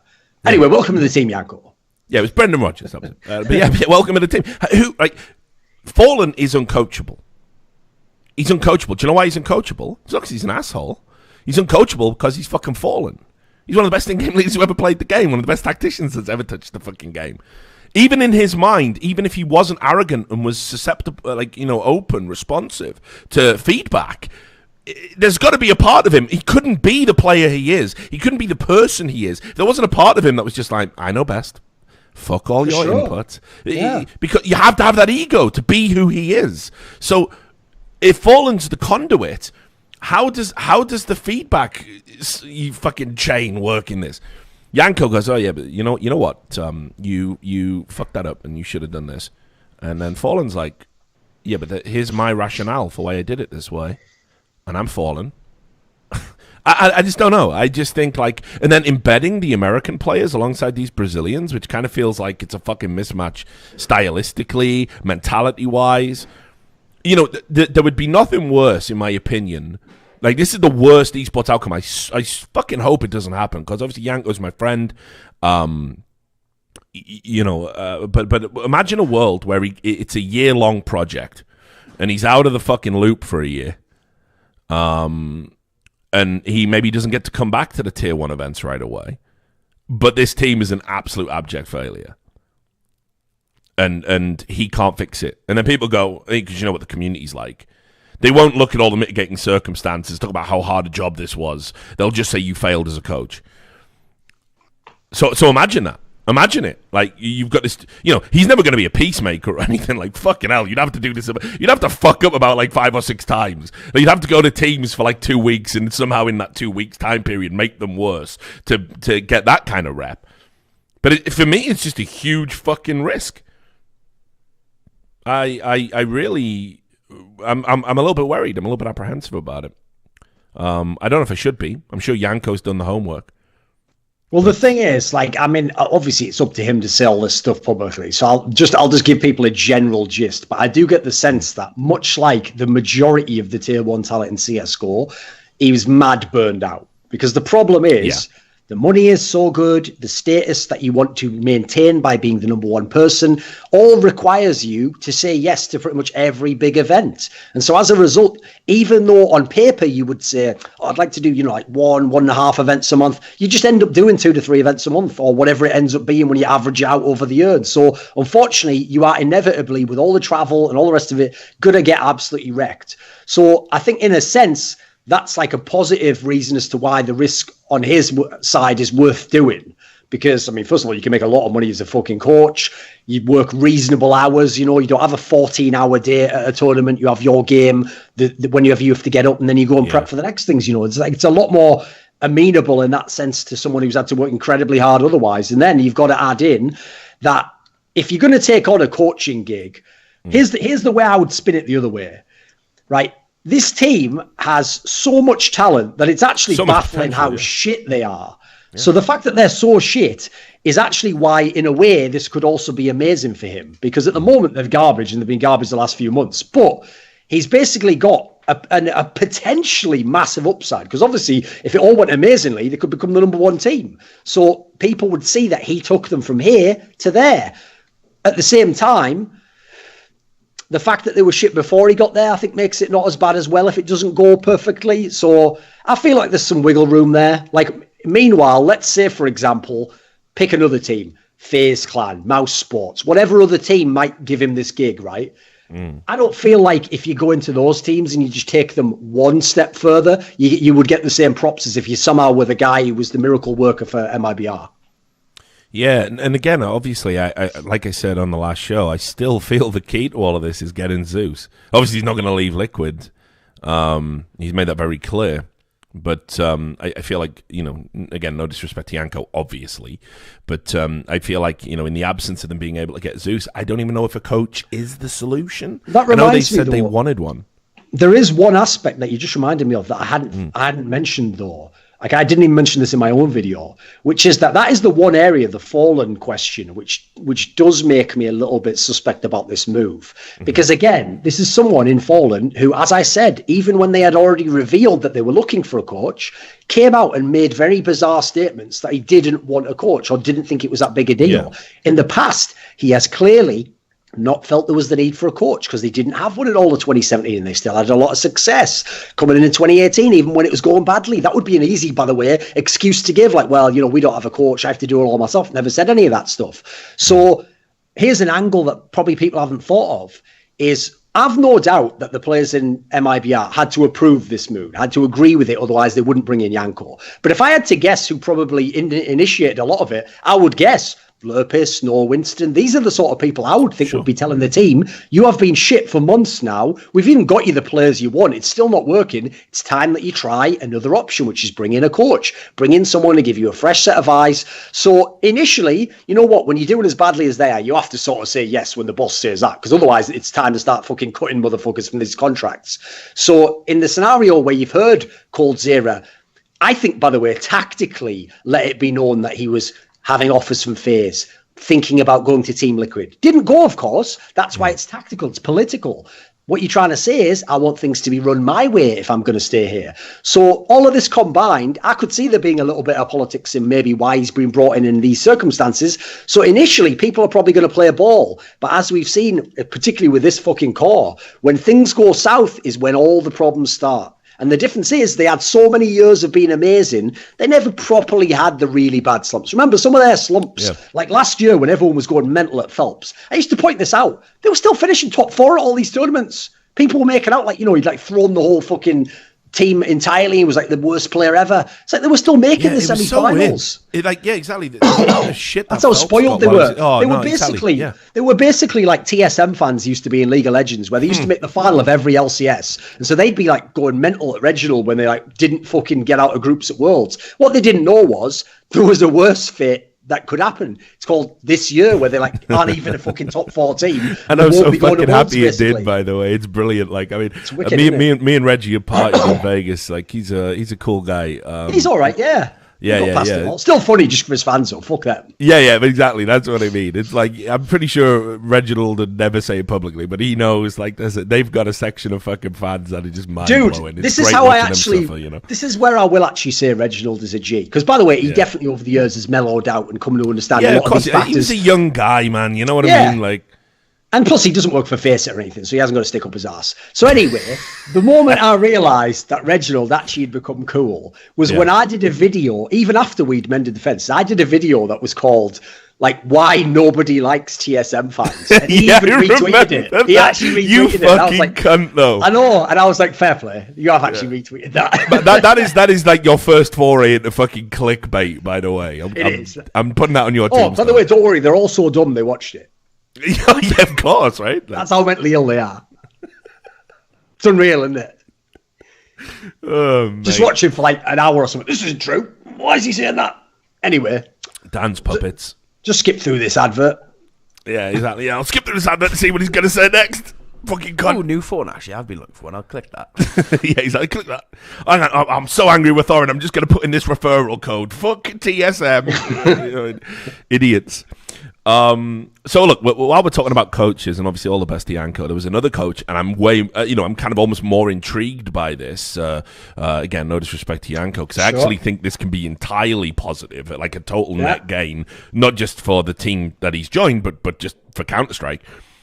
Blade has gone to coach Gambit. Now, if ever you have sat through a Flipside game, you will certainly know that they are this huge, sort of tactical, methodical approach. Where it all falls down, of course, is that Flipside just, aren't very good. And of course, the fundamental problem, one of those players was Blade up until very recently. And if you want to just look at this yourself, you can go to HLTV.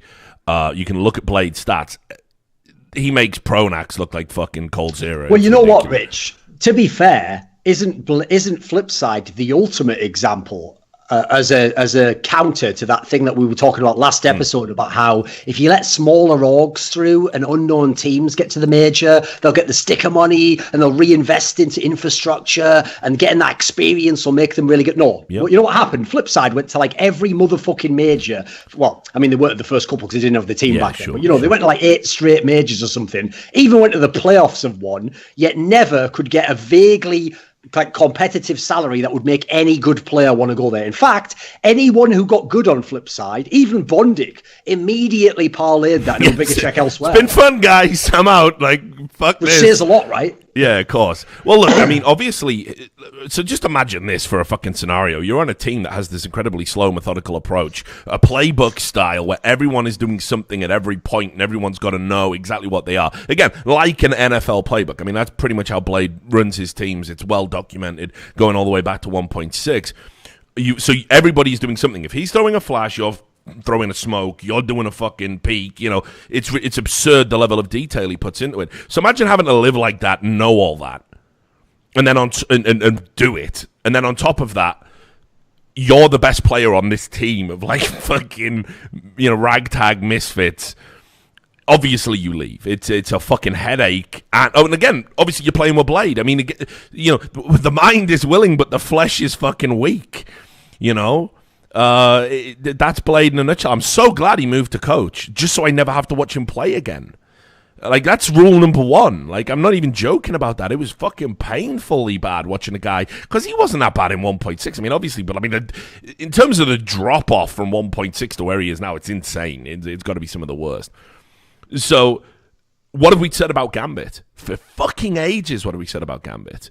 That Gambit is a team that basically doesn't have sort of a recognized in-game leader. And the smartest player in that collection of players, I'm not going to say Doja, it's Adren. It's Adren, of course it's Adren. And the issue you've got here is, if you look at the last half of the year, the previous 2017, Adren's this amazing, phenomenal player, and he's trying to forego in-game leading duties, and it's really helping him out, and it's making him play better to the point where he was like a top 5 player probably at various points in 2017, playing absolutely sick, consistent delivery of high stats, high impact. But Gambit always starts to fucking fall off whenever Adren has to come. All right, guys, I get it. Okay, when you put out shit like, we're gonna let Doja have a go. Like, come on, mate. Come on, that's like letting fucking Ringo sing a few songs. What the fuck are you doing? You don't do it, right? So now they've got this incredible tactical coach who's going to just bring a playbook and go, listen, Adren, all you've got to do is just read this to the other players. Don't know why I'm picturing everyone else on the team is fucking illiterate. I don't know why I'm doing that. But yeah, all you got to do is read this to all the other players, and it's going to work. And you know what? Gambit's going to improve. 100 fucking percent. 100 fucking percent. There is no way this move can be bad for Gambit. None. Not in my mind. Oh, absolutely. I mean, this is unlike the Yanko one we were talking about before, where there's all these moving parts and will they listen? This is a team that desperately needed a tactical in-game leader, and this is a tactical in-game leader who cannot be in-game leader of a top team, needs a job now, and wants to be a coach. It's like a fucking match made in heaven. I don't see how they could get worse. In fact, I would go ahead and say, I think this will automatically make them a top team. I think with the quality that, because they're another team, by the way, where you look the 3 teams for me in the world right now that prove that everyone who thinks that CounterStrike, when people say these truisms that were just blatantly false, all top players understand how to play at the top level and what correct decisions to make, or they say dumb shit if you get enough skilled players, there's no such thing as roles and support players and stuff. What you do is top players just can play every role. If that were true, MIBR, NIP and Gambit would be top fucking 6 teams in the world. None of them are. They're all massively underwhelming, despite, if anything, too much talent. So much talent that they're a team where if I came in to fix them, I'd probably remove talent and start putting in players who seem like lesser players, who could play a fucking role and prop up a structure. So this is a great example for me where they've even got players that, unlike the MIBR and NIP examples, I think half the problem they've got is they're like a guy who's fucking recruited a team of 5 left wingers and wonders why his fucking midfield's dog shit. They're the team where they've got people who all the roles even make sense, except they don't have anyone who can properly run the tactical side of things. So I think as soon as you get that in place, you become more efficient, you become more effective, you start winning games. And so I could already see them very quickly becoming a top 10 team, maybe go a bit further than that even, maybe start to head towards becoming a real team that can do damage. Yeah, and look, I think the issue is never really been the problem you've got with Gambit is they're always competitive, but they just fall short by some tiny little margin, right? Blade is the difference maker. It's got to be. I mean, don't get me wrong. We could be sat here 3 months from now and it didn't work out or whatever. It was some deranged fucking psyop, but I don't think so. I think what they've needed is that direction, is that structure. They've definitely got the talent still on the roster, right? I mean, it's not that. Gambit should be better than that. I think they've almost suffered from the Cloud9 effect. They win a major. And then it's like, well, where do we go from here? We're never going to be a dynastic team. This is the peak. I think everybody, especially when you've got veterans like they have, like that's your career peak. Yeah, exactly. I mean, and like, that doesn't mean they can't be very good. But I think everybody relaxes a little bit, takes their eye off the ball. A coach like Blade, who's not going to kind of tolerate that, is definitely something that's going to realign your, desires, if you want to call it that. So. Yeah, I'm super psyched about that. I almost did a video on it, but of course you beat me to it, so can't. I'm gonna give different thoughts, mate. We might have given different thoughts. Probably didn't, though, did we? I watched your video. I've pretty much just regurgitated it, haven't I? Okay. So we'll have to start talking about this, Duncan, because you can't, now that I got a sponsor, mate. You can't just keep, we're gonna have to work something out here, brother, because you can't just keep pumping out all the thoughts in your head when I need to get my thoughts out. It's fucking outrageous. Just telling you. Right, so let's talk about E-League. There was an event, because now we got a big break, so we'll be filling all the future podcasts with just drama and bullshit, probably. But E-League seamless transition. Yeah, seamless. So let me know when you start. So we had E-League, and I watched a lot of the games. I'll say this. It kind of went pretty much as expected. Like, I think there's very few events that I sit down and I call every game accurately kind of as it's happening. But there weren't really a lot of shocks for me here. I mean, I suppose the phase thing is that was the only really weird one, I think. I don't even know about that anymore. I mean... Like, it was the first event with the guy back, to be fair. Yeah, he did play well, but that's why. It's chemistry. Well, yeah, so this is the key point. So let's talk about phase of E-League. Olaf comes back, and I expected the team to lose and kind of bomb out in groups while they re-embedded him in the team. Because honestly, I know they said, we're doing all this work, and we're doing, we're hustling, and we're doing this, and we're doing that. I don't know how much work they actually did. Not too convinced on that. But he came back and played sick, but they still lost. And it's kind of like you can't really point to anybody playing bad on phase, like from the games. It wasn't like anybody was notably. I think they all even had pretty decent stats, because if you notice, they had it was like all 3 game series. I think it was 2-0 against Faceit, but they actually all popped off. They lost in fairly close games. Yeah, this is the thing. All the games were fucking close that phase lost. But, they're still close series, and you're still losing them. And I don't know which one kind of surprised me more. There was the mouse sports game, which I guess was kind of a surprise. I think, in my mind, I felt like... I still think the snacks move is going to be a long-term... it's a positive for mouse sports, even though I think they're going to have to work incredibly hard to figure out how they're going to bed snacks in. I think once they fix that problem... They do have an overall greater amount of skill in the team than they did with Stico. But I think just in terms of roles and pure understanding about how to execute tactics, I think they were a much better team at the point where they inserted snacks. Before they tried nothing and all that other wacky shit they did. But that was an interesting game. And like you say, it was pretty close, It was like a 16-11, 16-12, 16-13, super marginal game. Nobody playing really bad, nobody absent. But Olaf Meister and Nico went off. I mean, they both went off at this tournament, and it still wasn't enough to get them to win these like marginal series against the likes of Mouse Sports, who were there for the taking because they're bedding in a new player. And this is what I mean. I think sometimes... when you look at performances, it's super deceptive about how a team is functioning. Because you cannot point to one player and say, it was his fault. But FaZe still lost and still looked not like one of the best teams. Rather, not like one of the teams in the top 3. Well, especially because, as you've kind of referenced it indirectly, Mouse Sports, it's not like Mouse Sports looked awesome. I mean, obviously they do fuck all against Astralis. Like, that series against FaZe was a very, very weird one. That was one of those ones where I don't know why people still waste their time. Beyond banter, why people like legitimately do that thing of like, lol, this tweet aged well.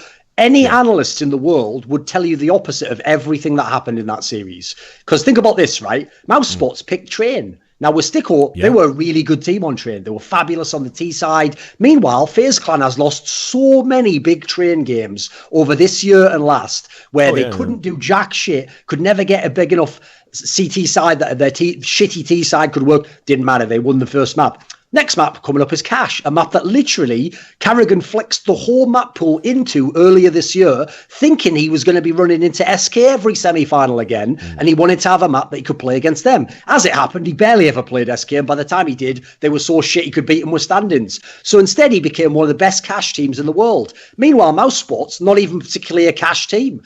They go ahead and win that with a massive T side. Third map is Mirage. Now, you're thinking to yourself, Mouse Sports and Mirage, they're pretty good. Yeah. Everyone has been thinking that for the last 3 months, not noticing that they had dropped off to something ludicrous. Like I think they won it like 2 times out of the last 11 they'd played it or something. Yeah, meanwhile, been really always been a fucking comfort map for the FaZe Clan. So every single result in this series should have gone the opposite. And then you add in, right, if they're going to lose in 3 maps FaZe, the logical thing you would assume is, probably Olaf didn't do that well, first time. No, he was sick.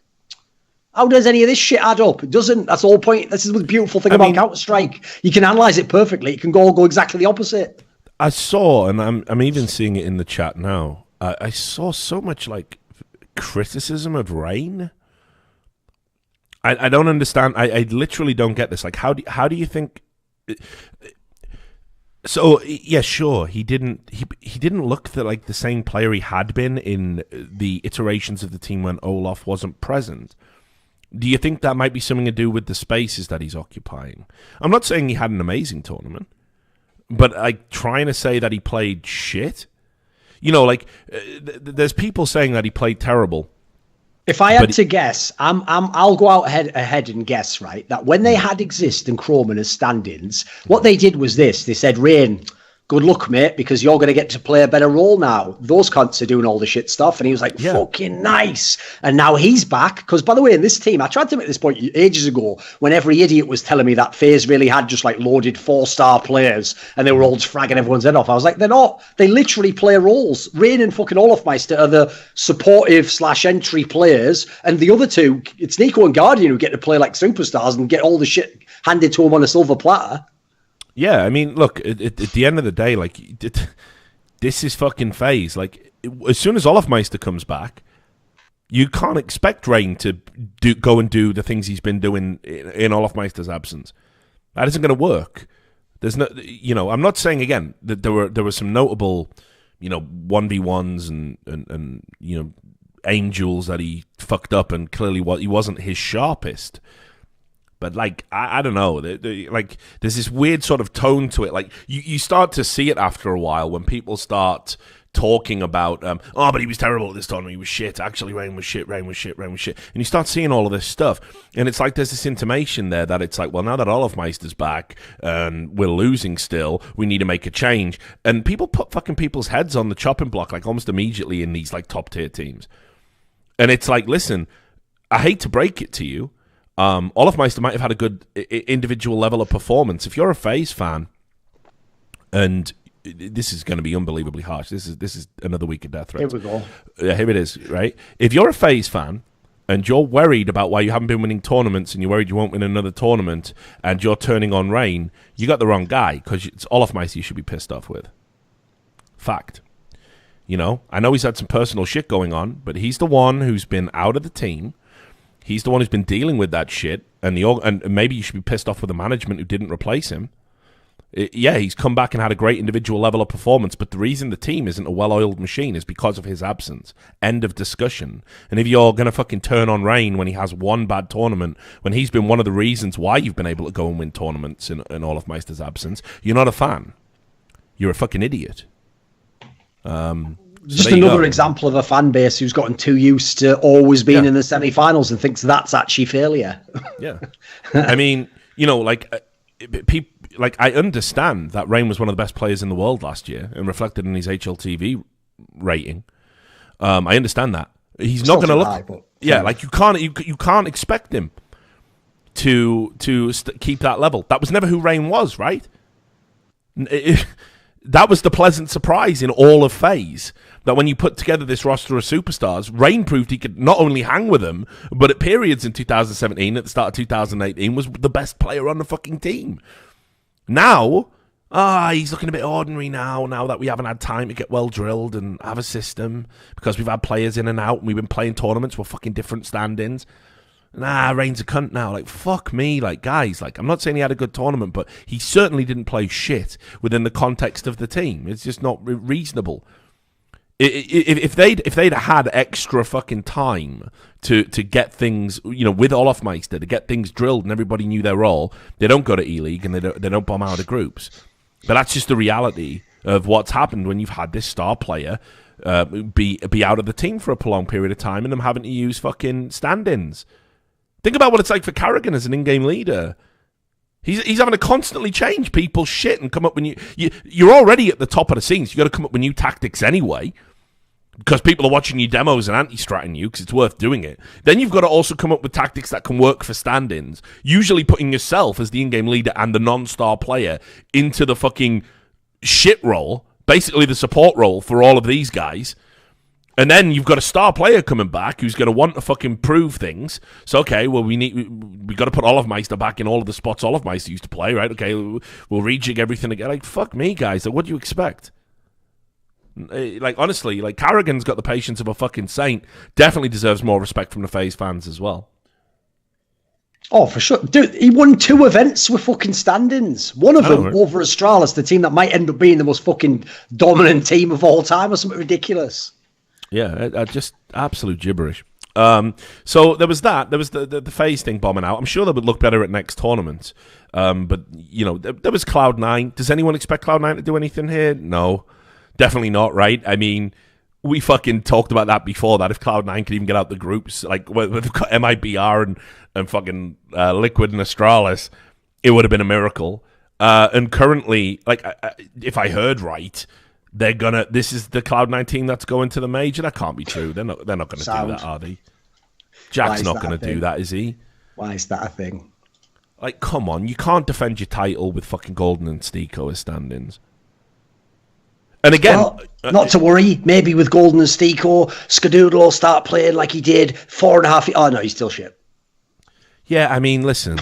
Come on, man. You can't have 3 people who are going to do that in a team. Like, holy fucking moly. Like, right. You've added Steeko, okay? Raw support player.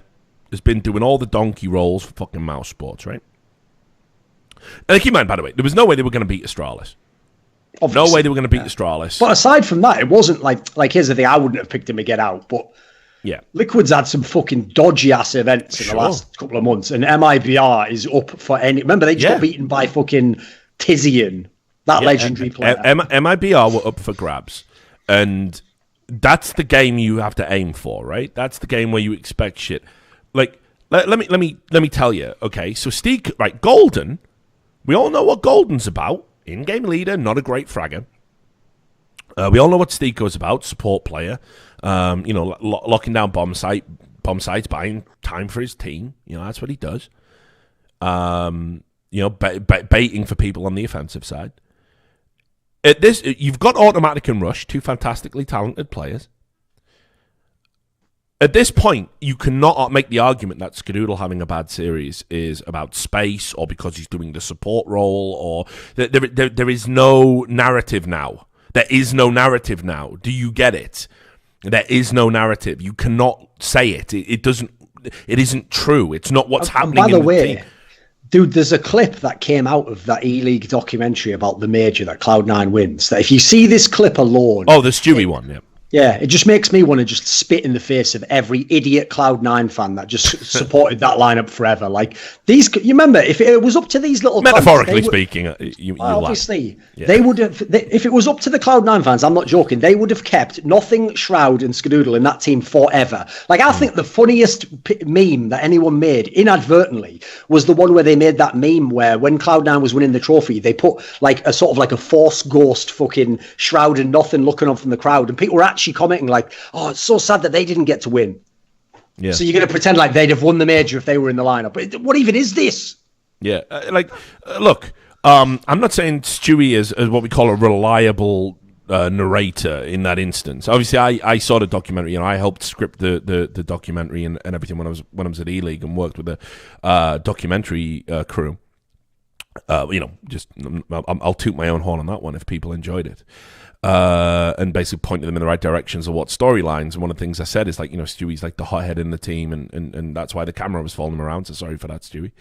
But listen, I wouldn't say he's a reliable narrator in the sense that just because he said something was happening and it was someone else's fault means it's accurate.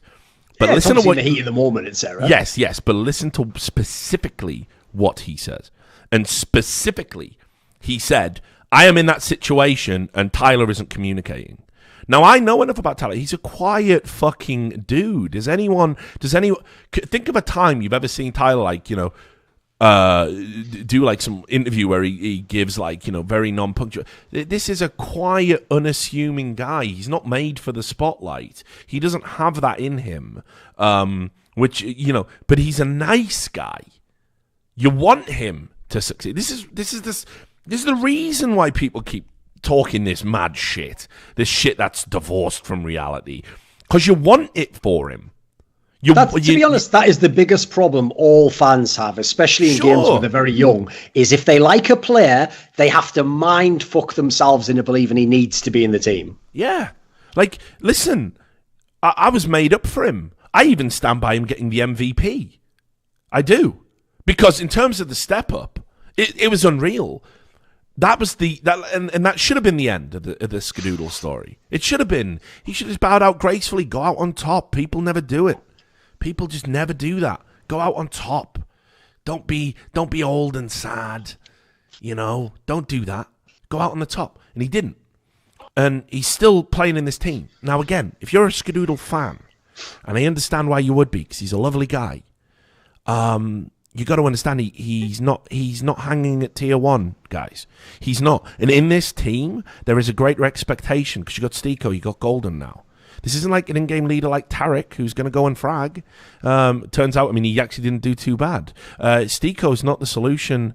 He's not going to be this kind of Crims-level support player. Not what he does.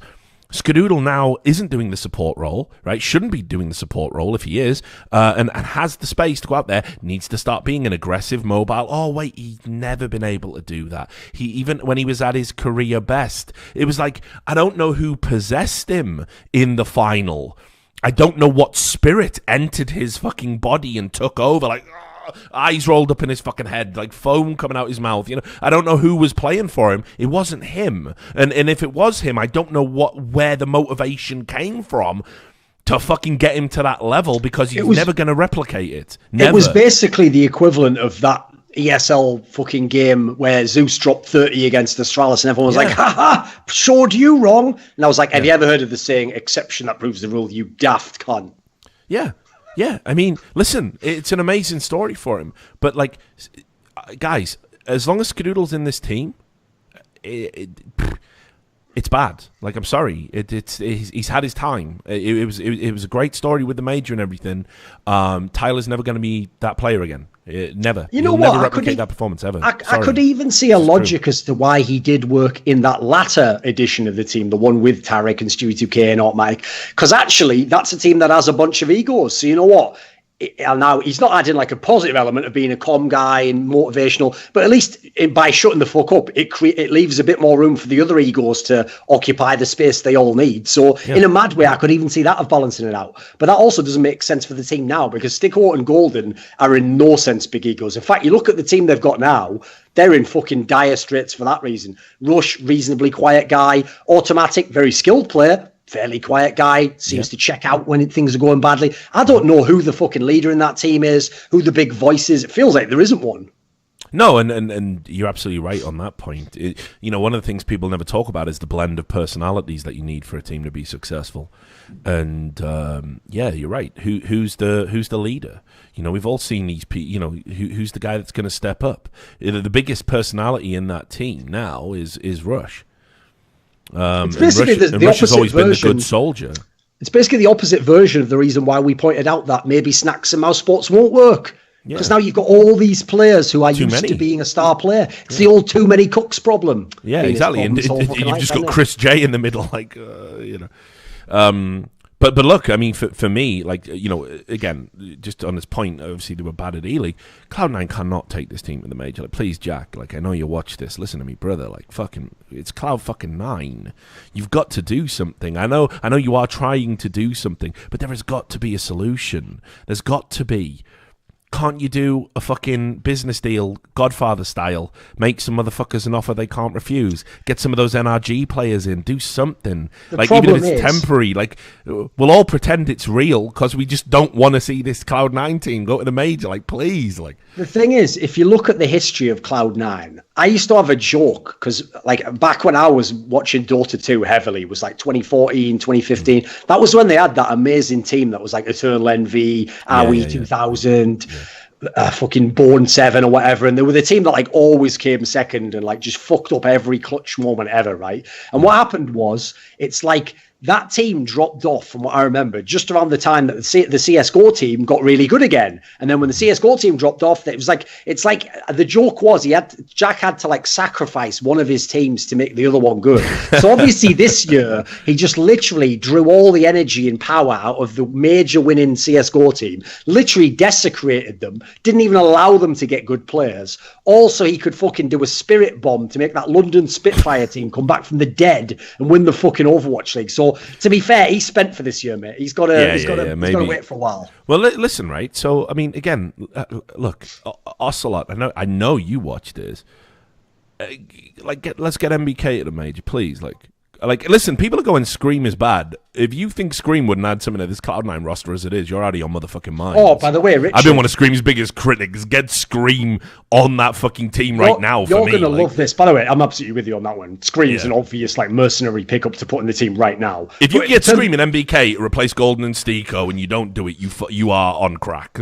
You'll appreciate this, though. I saw an interview that NBK did, I think, with Cybersport, that, like, Russian site. Yeah. And in the interview, God, I know what you're going to say. Go on. You're going to love this. Yeah, no, so I remember, the whole thing was one of the main people, even more so than Shocks, who has refused to play with Existence for literally 3 years now, is NBK. He decided I'm past him. He's failed the majors. It's too strict. Like, he won't adapt to the new style.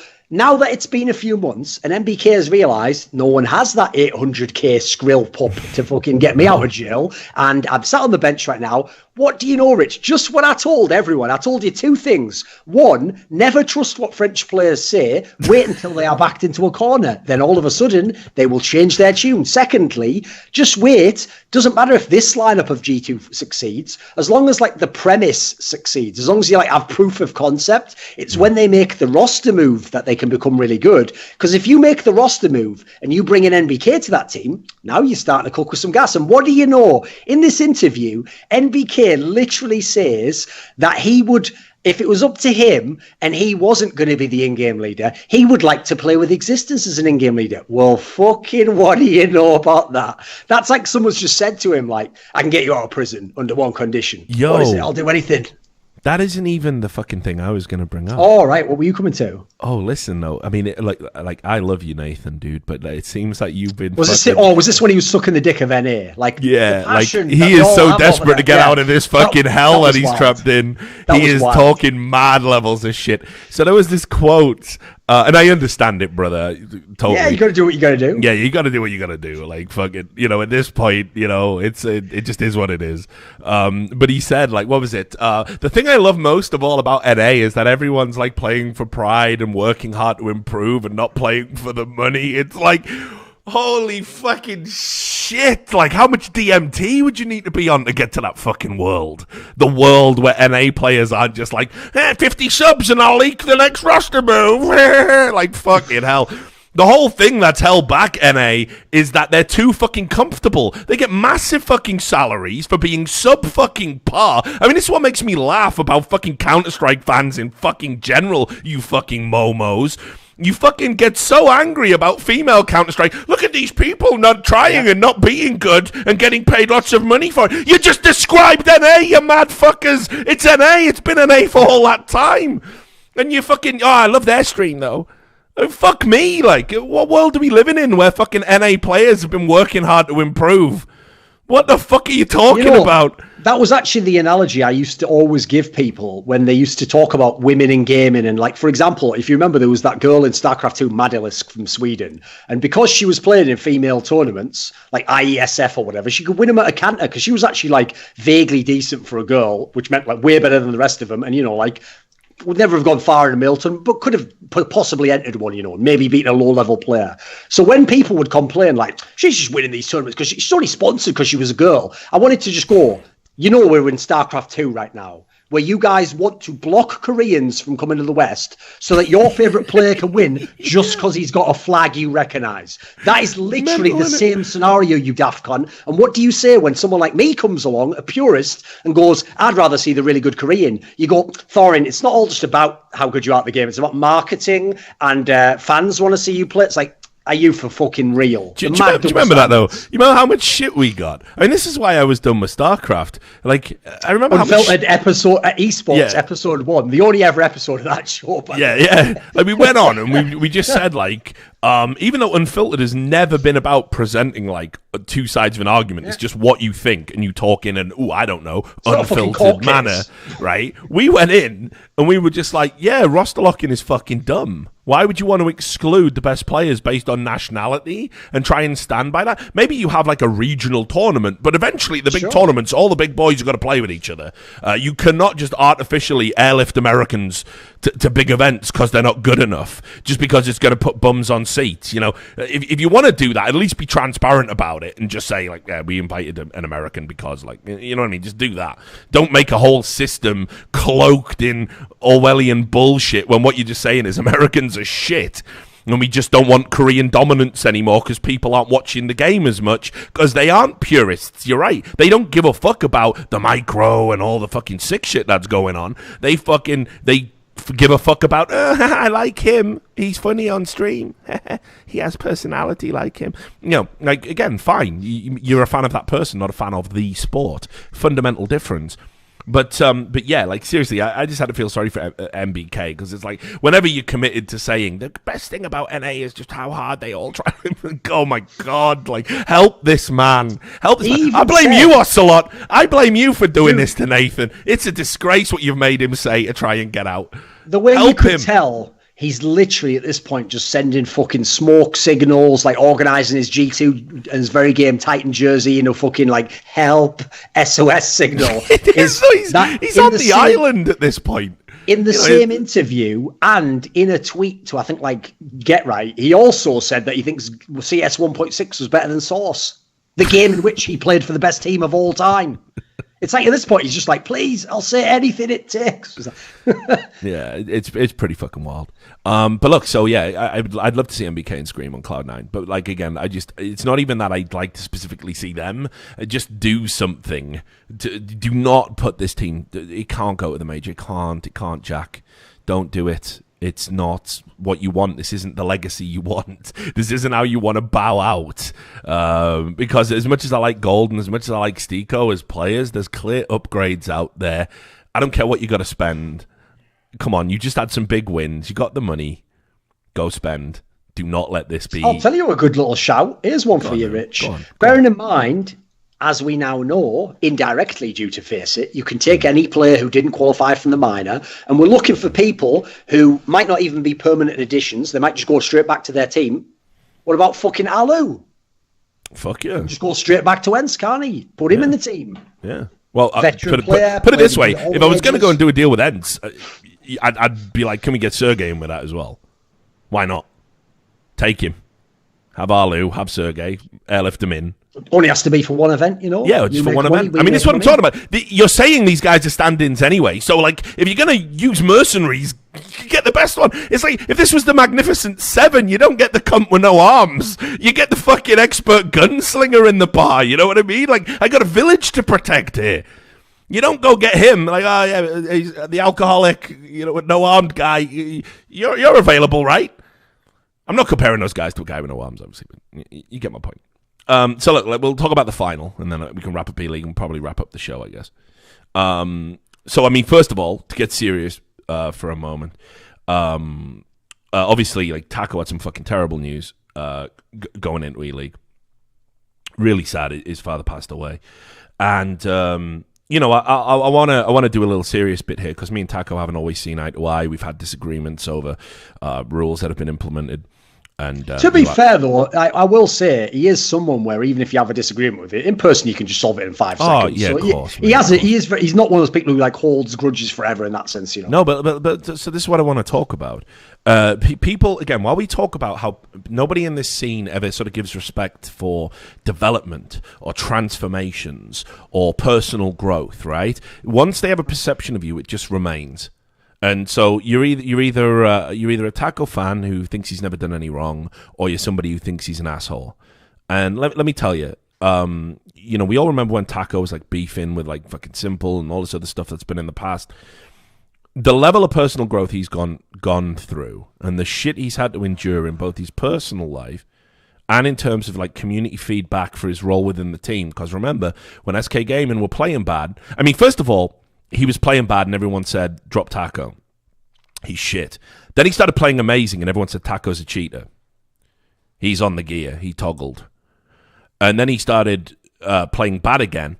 And there's probably an interim period where everyone's going, Taco is getting carried by Cold Zero and brings another, you know, probably's that. And then he starts playing bad again and then everyone goes, oh, you got to cut Taco. And reluctantly Fallen's like, I suppose his head is on the chopping block.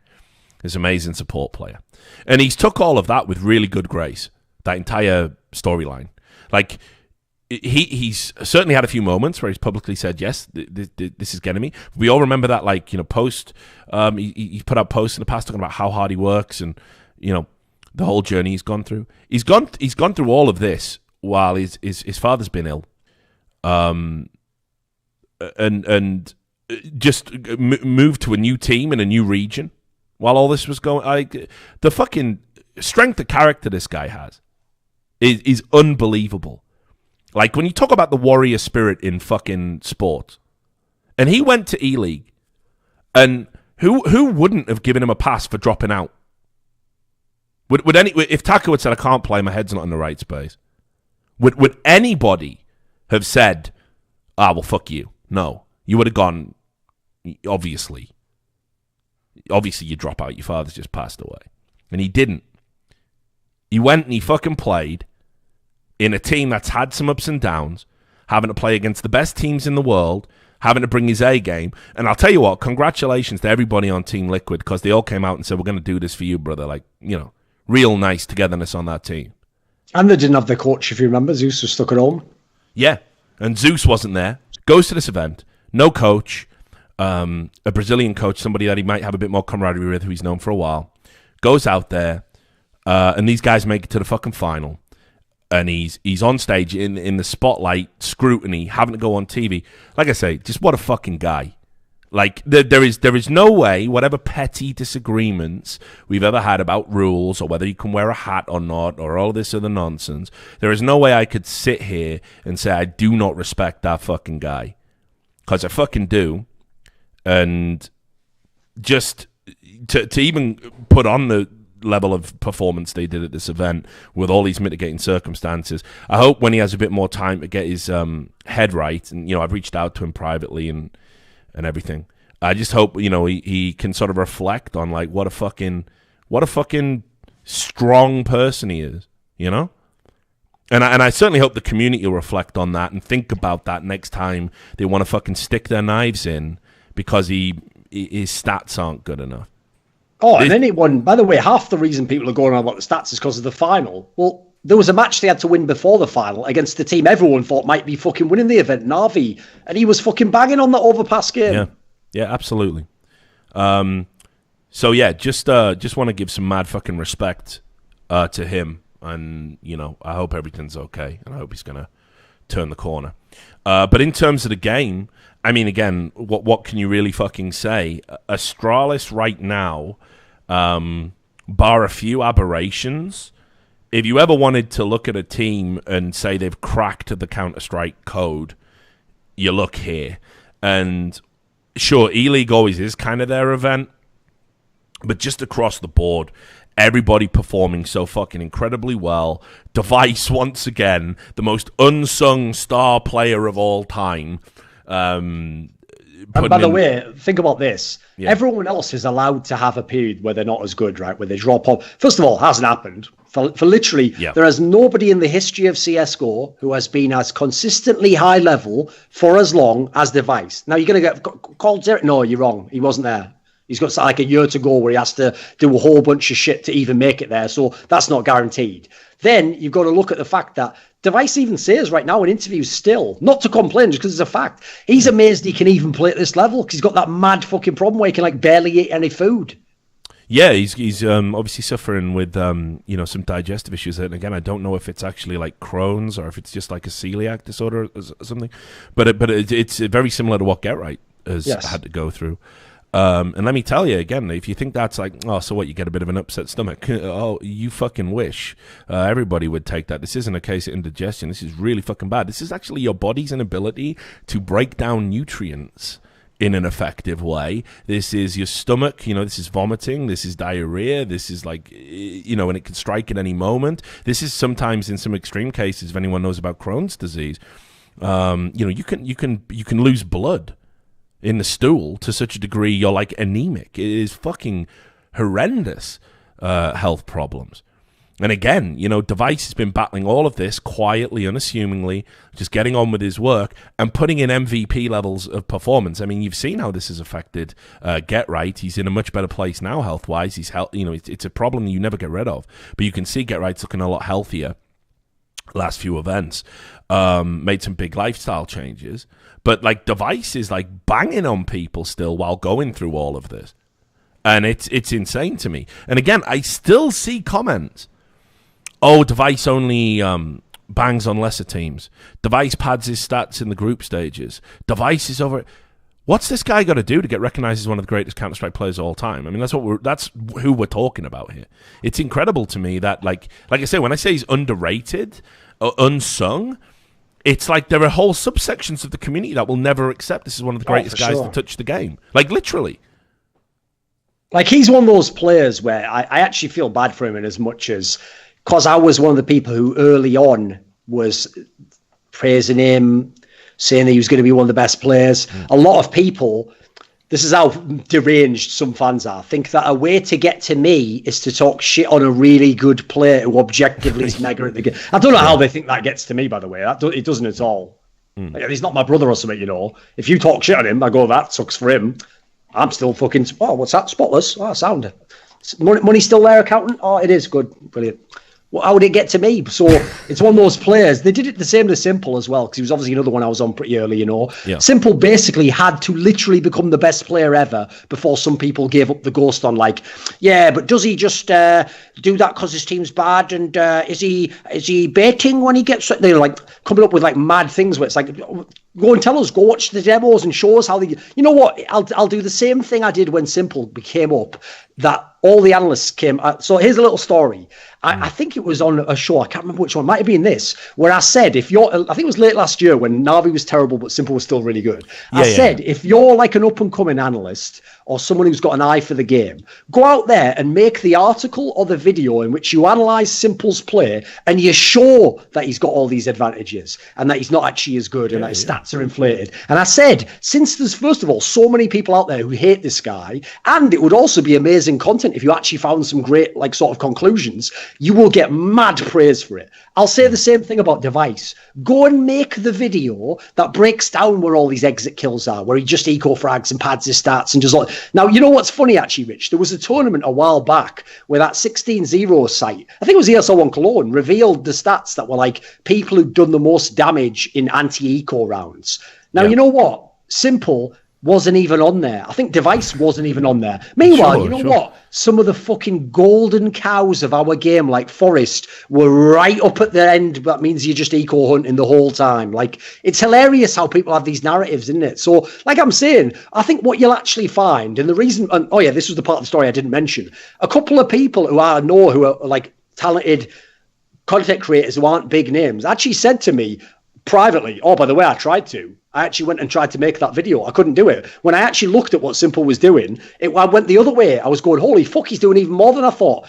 I reckon You'll find the same thing for device. Every time you on the fucking observer stream, who hasn't seen half of the shit that's happened, thinks, I just baited there, just went for exit kills. What you'll actually find is he got like the kill and a half he was supposed to get in that scenario on average. And then his teammates were like, you can't win this retake anyway. You've got an AWP, save the AWP. He successfully saves it, gets the kills safely with the AWP on the exit, doesn't lose the AWP. By the way, these are all massive plus positives if you're a tactical team like Astralis and you want to run an AWP all time. Like, what you would actually find, I would imagine, this is why no hater will do this, is you'd actually end up respecting the guy more than you do now when you've got these, like, badly put together sort of stupid theories. I mean, all you need to know about the fact that there's no way he's just a mad beta or whatever anyone else suggests is think about the people who've left his team who aren't going to play with again, like Cage and B. That'd be exactly when you'd come out and say it, like, oh yeah, actually when we blew all those majors, that's just because he was choking. You know, he's a bit of a beta, to be honest. I'm glad I play with these guys like Config who were very aggressive. You know, yeah, you have never heard a word said publicly by any superstar player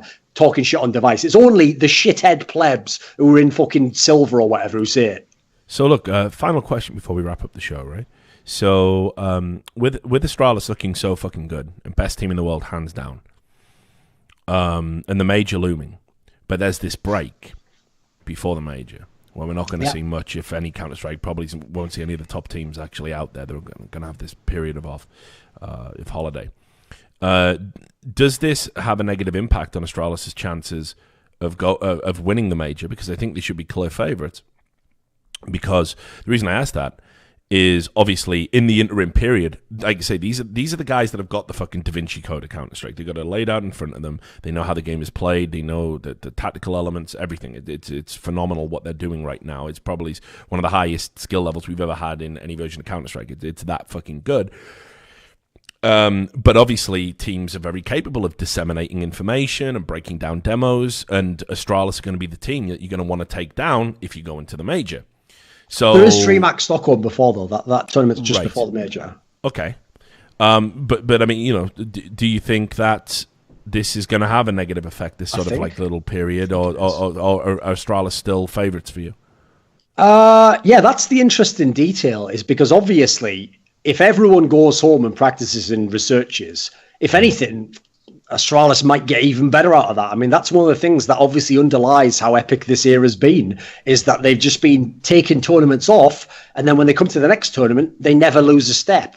Because even if you study them, they've got more time to study, they've got more time to prep, they've got more time to go in depth on theory and all the rest of that shit, and they've got the team that can benefit from it. Like, I actually think, to be honest, if you took a team like FaZe Clan and gave them 3 weeks off, I think it might even hurt them, you know. I think that's the sort of team that has to play real games that force you to play seriously to stay in shape. I actually think them being the opposite in terms of attending all the events makes a lot of sense. So there's a level to which I could see it making them better. There is also a world in which I think it's a good thing to be concerned about. Like, I could also see a world in which, that massive break off changes everything in the scene, and other teams change things up and you didn't have time in the meantime to study them, or you come in just not in the best shape.